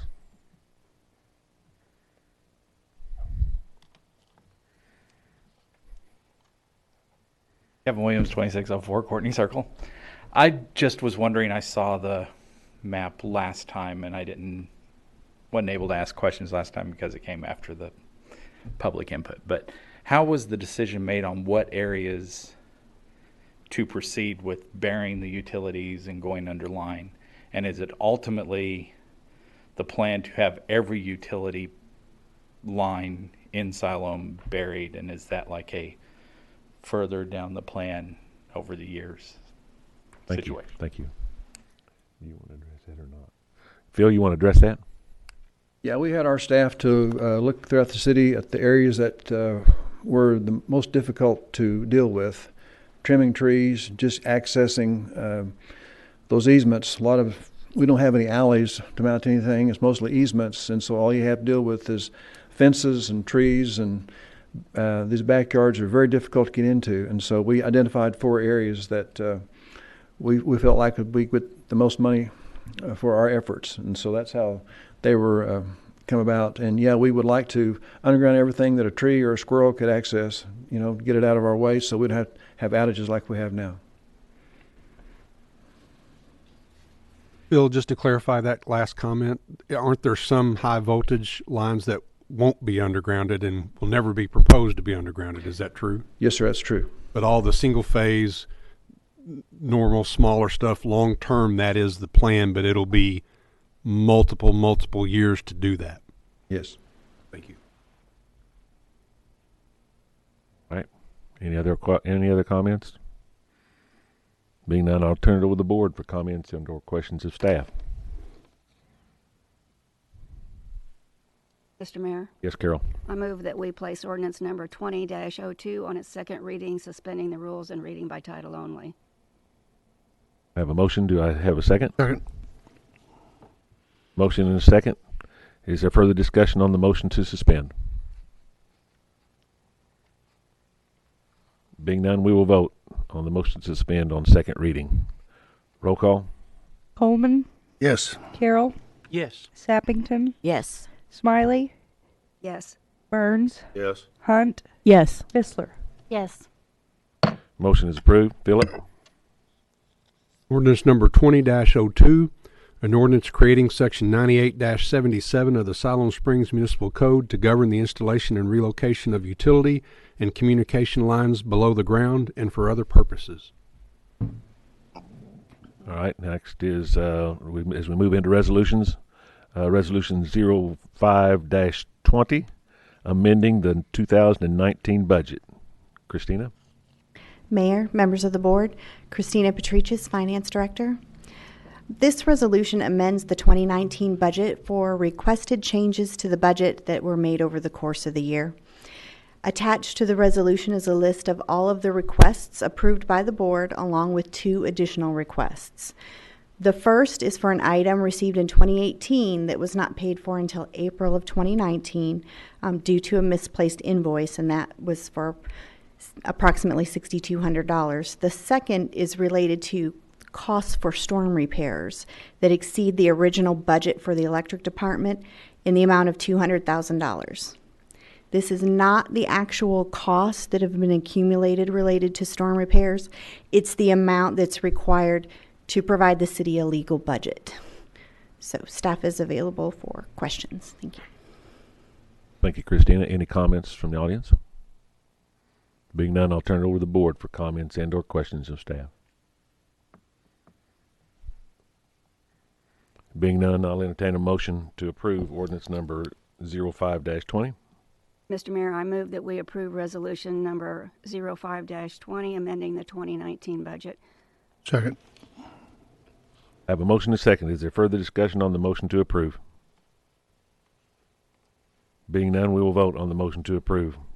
Roll call? Carroll, Yes. Sappington, Yes. Smiley, Yes. Burns, Yes. Hunt, Yes. Rissler, Yes. Coleman. Yes. Motion is approved. Staff reports. Philip? Thank you, Mr. Mayor and Board. So I have a number of expenditures to report. At the airport, we had a fuel rebate. We have a provision that allows for certain amounts of rebates depending on how much fuel a particular entity purchases. So there was a rebate of $34,337.25 to Simmons Prepared Food based on that customer volume rebate program. In the fire department, we purchased the diesel exhaust removal system for Station 2, $34,450. In the electrical department, we had two expenditures to report, basically for 4-aught primary wire and 1-aught primary wire to the tune of $32,550 for the 4-aught wire and $31,350 for the other primary wire. For December, our sales tax for the city is up 7.5% compared to December of 2018. December of 2018, the 5/8 cents was being collected again, so it's an apples to apples comparison. For year end, we are up 8.9%, but when we plug in that 5/8 cent collection that we didn't collect for 3 months in 2018, but we're basically flat. We're up 0.1%. So when we compare 2019 to 2018, when we throw in an apples to apples comparison, we're basically flat. The county for the month of December compared to the same time last year was down 1%, and for the year end, it looks like they're up 2.5%. That's all I have. Thank you. All right. Thank you, Philip. All right. Before I turn it over to the board for director reports, I've been asked to read a proclamation. This proclamation is concerning Brad will be appreciative of this, I hope. Firefighter Recognition Day. All right. From the office of the mayor of the city of Siloam Springs, Arkansas, a proclamation.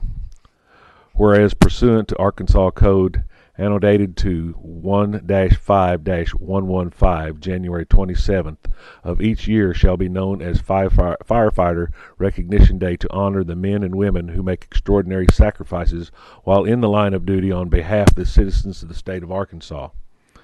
And whereas, since the tragic events of September 11, 2001, firefighters and other first responders can no longer be taken for granted. We recognize that they are on the front lines every day performing a service that is critical to the well-being of our citizens, and we are aware of their efforts, and we are grateful for their service and sacrifice.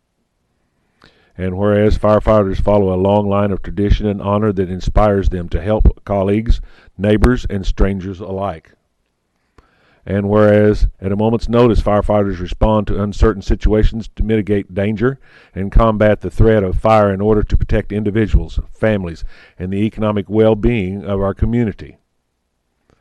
And whereas the demands of firefighting are accompanied by both personal and physical tolls that all firefighters knowingly accept while risking their lives to protect the lives of others. And whereas it is fitting and proper to observe Firefighter Recognition Day in the city of Siloam Springs, and for all citizens to show support and appreciation to the firefighters who protect our lives and property so diligently throughout the year, and by remembering past firefighters who dedicated their lives to preserve our safety. Now therefore I, John Mark Turner, Mayor of the City of Siloam Springs, Arkansas, do hereby proclaim the day of January 27, 2020 as Firefighter Recognition Day in Siloam Springs, Arkansas. Thank you, Board Member Burns, for your past service as a fireman and public servant. Chief Kreiner, and I'm sorry I can't remember your name. Jordan. Okay, I don't recognize you with that hat necessarily, Jordan. But we appreciate you, and we appreciate our firefighters and all those involved with that public safety entity that is so critical, and we are so proud to have one of the best ones in the area. That's for sure. Thank you very much. Winter's back. It's cold. Marla, that's gotten a hold of you, I think, hasn't it? Yeah. We've been so fortunate. We've been spoiled by having this biking weather for so long, but it'll come back. This won't last. Like we say in Arkansas, if you don't like the weather, just hang around for a little bit. It'll change. But it's going to be cold. Be careful tomorrow afternoon. I think we got some bad weather coming in as far as potential snow or ice and what have you. And everybody drive safe so we don't have to have our ambulances and firefighters out helping people get back on the road. So, and police. Oh, yeah, police do that too? Do they really? Okay. If you ask a fireman, they say they do it all. Okay. Isn't that right, Chief Gilbert? That is one. I'm going to digress here just a little bit because, and we've already gone a little bit long, but one of the things that our people who have come into this community in positions of fire department or fire chief or police chief or what have you, they've always been amazed, and they've voiced this to this board more than once, of how well the departments work together. So many times, if you ever watch Blue Bloods, which is one of my favorite TV shows, they hate it. They just assume one of the other ones die as acknowledge that they even have a service, and is kind of somewhat happens in some of those bigger cities, but not here in Siloam Springs. I mean, they help just like all other departments in the fact that they help and cooperate with the other departments to make sure that Siloam Springs is served the best, and that we maintain the integrity that we have with our public safety entities. Mindy, I'll shut up and pass it on. They get along well. They also like to compete. I'm on the board for the Big Brothers Big Sisters, and we had a bowling for kids' sake not too long ago, and we had teams from both the fire and police department there. That was a lot of fun to watch. So they like to compete with each other, but it was friendly competition. I echo what the mayor said in just thanking you for your service, and I'm assuming the city will put out something in social media about that day on the 27th. Okay. Just one thing. Notice on social media, speaking of it, that Director Rissler is going to be hosting a ward meeting, that you're going to do on a quarterly basis, which I love that idea. And I'm just wondering if there are any other board directors that might be interested in doing something like that. I'm not sure what all the rules and regulations would be around how we can do something like that. But my understanding is it's going to be something like an informal meeting, which may be a little bit less intimidating for people of the public to just come and talk to us, roundtable discussion kind of things. But I don't know if it's something that the board could do together in some sort of situation. If the city, Mr. Patterson, if there's something that you could do to help sort of make that happen, if the other board directors are interested in something like that, like a bagels with board members or some sort of thing maybe on a regular basis? I think... I'd be glad to have anybody. I don't know if that's allowed. Well, I think we have to do a little bit of research. If anytime multiple board members get together, there's a question of whether or not it's a meeting. And so if it's a meeting, we have to record now with the new state law. I don't think it would, if you had a meeting where, say, we had 7 tables and every board member had their own separate table, I don't think we could be recording all 7 conversations. We don't have that many recording devices, but I think it's something that we could look, if the board is interested, that we could look into to figure out how to do it. The state law is such that we have to record, and that's all it says. So there may be an opportunity to put a recording device in the middle of the room, and it picks up what it picks up. But having individual conversations amongst board members and residents isn't really having board discussion amongst themselves. Ultimately, you come back here and have that, but in order to meet the law requirements, I think we'd have to find some way to say it's a meeting and do some sort of recording. But if the board is interested in that, I know you had already scheduled 4. But if the board is interested in that, we're happy to look at trying to work out schedules with everybody and figure out how that's going to work if that's the board's Can interest. the library record? I don't know that I can't answer that. I don't know that there's a recording device in the room, but we may have to have a recording device, multiple recording devices, or at least one in the center of the room. And I bring it up because I did think about just attending yours, but just didn't know how all that worked with, is that a board meeting if two board members, or so I thought, well, we'll just bring it up and see if any other board members are interested and if the city could be involved in somehow communicating that and helping put together. So just throwing it out there. And that's all. Shocker. Wow. Brad, It's all 2 pages. you haven't even got didn't have a chance to get your timer going, did you? No, I Yeah, was waiting yeah. for that right there. Yeah, I Okay. could have had a timer going earlier, but I will tell you, the second greatest job I've ever had outside serving my country was serving the city of Siloam. Fantastic job. Ironically, I believe it comes, and I thank the fire service for my irregular sleep pattern. So up early this morning, as usual, and then back to bed and then back up again. It's a long story. Mr. Jackson could tell you some odd things I've done to him in the past. So we'll keep those in the firehouse. But it is also Squirrel Appreciation Day. So you firemen, take note of that.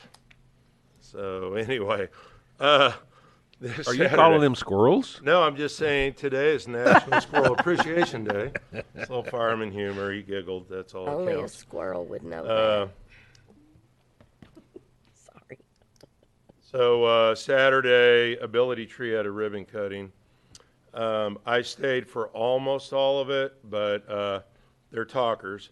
So, and I had a meeting in Fayetteville. So I will just tell you that it's Crystal Bridges. I mean, it's wow, the sensory rooms and just what a great facility. And, for our region, how fortunate we are for these families. And there's plenty of opportunity to volunteer in Siloam, as many of the board members here know. And this is just another facility. They'll have educational classes. And if you're interested in volunteering up there, they've got a whole program set up. So if you get a chance, reach out to them.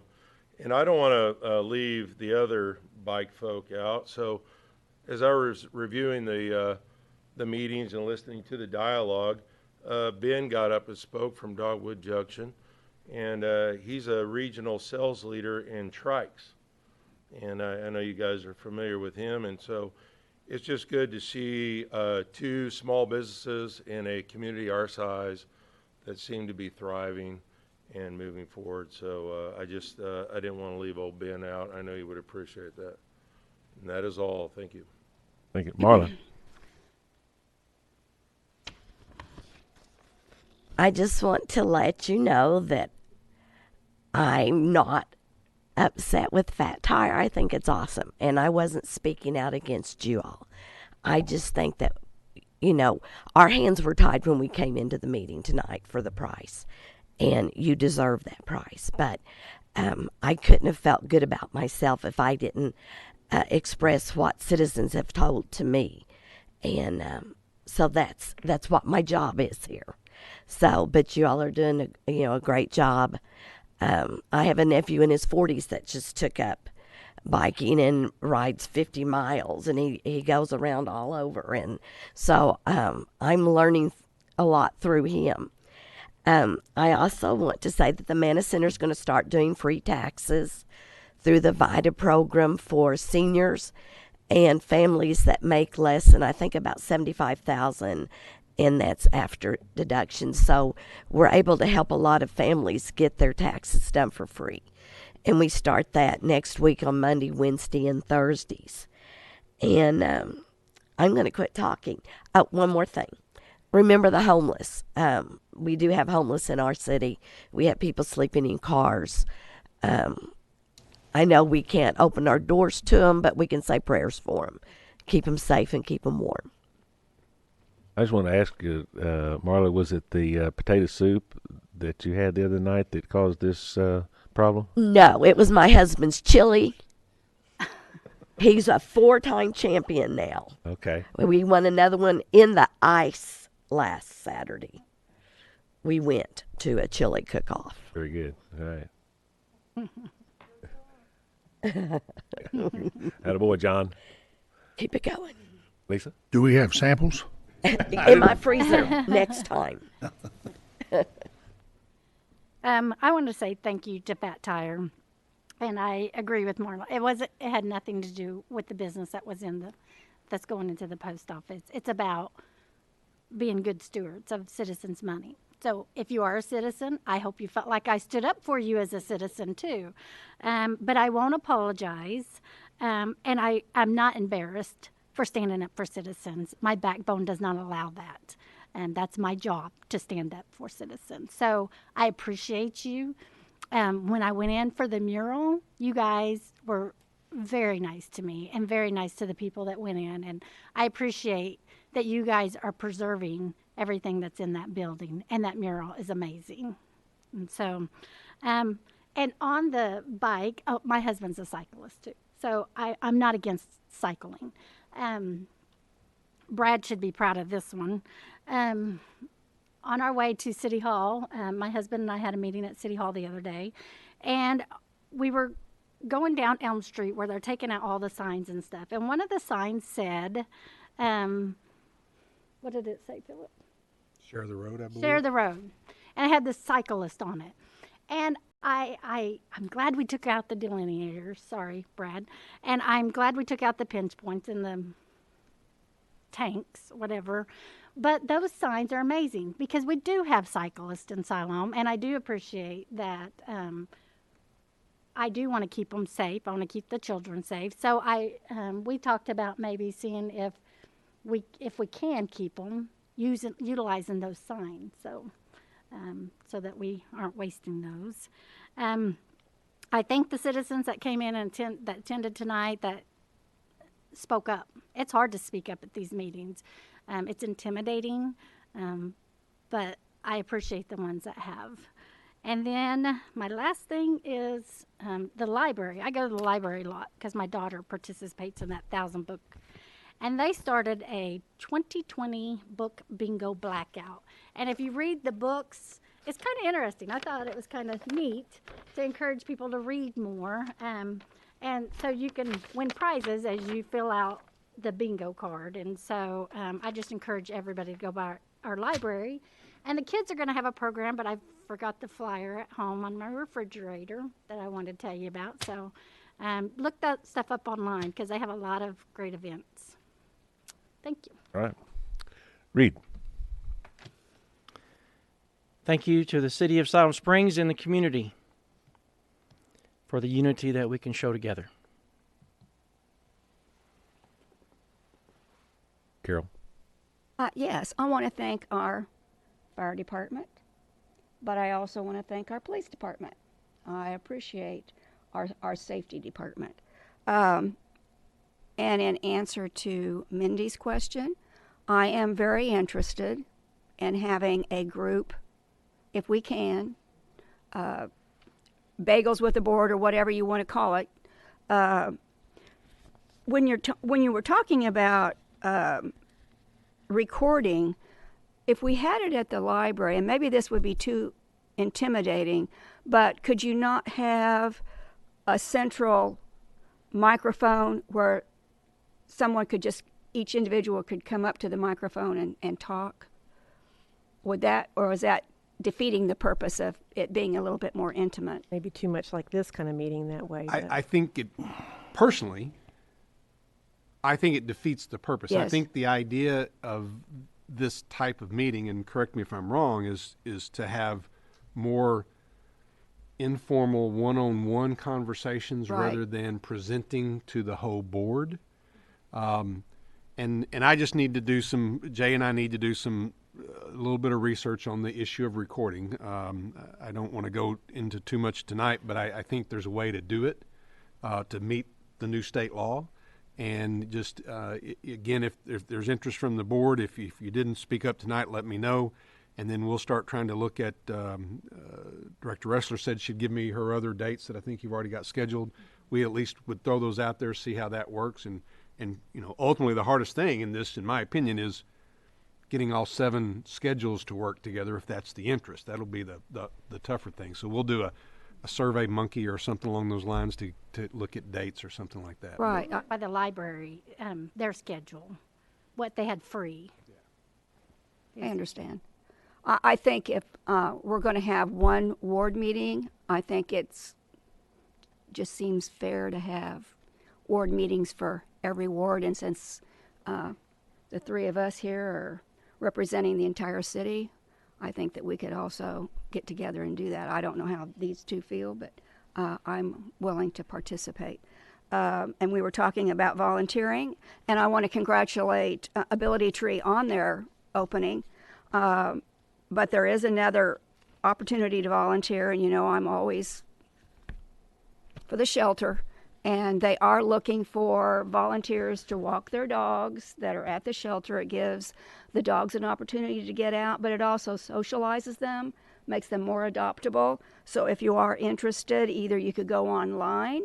You do have to fill out an application. You could either go online or stop into the animal shelter, and even high school students are eligible to volunteer, and a lot of students are looking for community service projects, and this is a great community service project. And you were talking about the library, and they do have the preschool programs, and they have one on Wednesday at 10 o'clock and one on Thursday at 11. And I even remember way back when my kids were young, we participated, and they really liked the story time and things for the young kids. Thank you. Carol, Bob. Thank you, Mr. Mayor. I was absent last board meeting due to a period of time in Galveston, Texas. I'm going to make up for that tonight. While I was down there, I did notice one thing for sure. I want to thank the city staff for the vast improvement they have made in our threatening weather condition reports. My wife's phone and my phone never ceased to vibrate or ring on January 9th and 10th due to the notifications we were getting about the bad weather warning and all that. And I can confirm to you without any doubt that the weather provisions were executed extremely well. I thank you that we didn't conditions didn't mature enough here that was necessary. It never got below about 68 degrees for us. I left there last Saturday at 70 degrees at 9 o'clock and got back to Siloam Springs 9 hours later at 30 degrees. If it hadn't been for my little puppy needing to get out of the car, I probably would have turned around and gone back. I did receive several comments and questions, though, from residents regarding the net metering information that we had. And I'm going to ask if we could, I've talked with Mr. Stokes about that the board have a workshop on that net metering change that might take place, because I thought I understood it, and when I read some of the comments and questions that were asked by the public, I realized I'm not as smart as I thought I was on that. So if we can do that, that would be greatly appreciated. I noticed also a couple of things as we were coming back and after we got back, that our senior citizens need to be aware of 2 significant telephone frauds that are taking place. One of them is alleged to be from the Social Security Administration, informing the person answering the phone that there have been fraudulent transactions using their Social Security number, and that they need to call a certain telephone number immediately or they're going to be issued an arrest warrant. I can tell you the phone calls came from El Paso, Texas, area code area. The end result of these calls would be that the recipient would call there and they would be asked for their Social Security number and a credit card number in order to abate the fine. And at that point, you're in the hands of whatever fraud there was. The second type is one that my wife received, and the person on the other end said, "Hello, Grandma. This is your grandson. I'm in trouble and I need your help." Well, we just left our grandson, and he looked like he's in pretty good shape. And my other grandson in Virginia, I'd already seen him, and he wasn't in too bad shape either. But the end result there is they're going to ask you for a credit card number to help them pay for something. So just be on the alert that these things are out there, and that you should not give out any information, Social Security number, or anything like that. Internal Revenue Service, Social Security Administration will not call you on the phone. I can assure you of that with my past government experience. They will not call you on the phone. You'll receive a letter. And when it gets down to the point where you have to sign for the letter, you may have a problem, but they're not going to call you on the phone. We've talked about the bike paths and all that. I'm going to, unknown to him, I'm going to request a meeting with the city administrator to talk about building bridges. And Director Sappington, this will be something along the line of something that you just mentioned, and that's for us as a city to either partner with churches and nonprofits to have a warming center somewhere in our city, or multiple places in our city where people can go in the wintertime if they're out in the cold, or if they're homeless.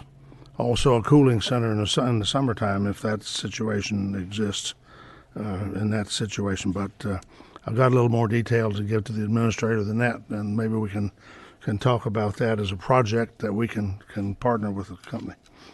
I'm glad for Fat Tire. Only 3 of us were on the board when we originally heard that Fat Tire might be coming to town.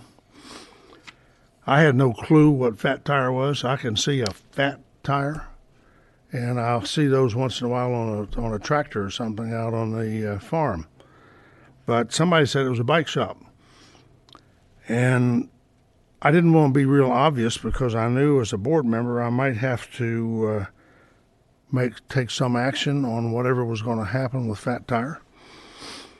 So once I found out it was a bike shop, I looked at their locations. There was one in Fayetteville, and I knew too many people there.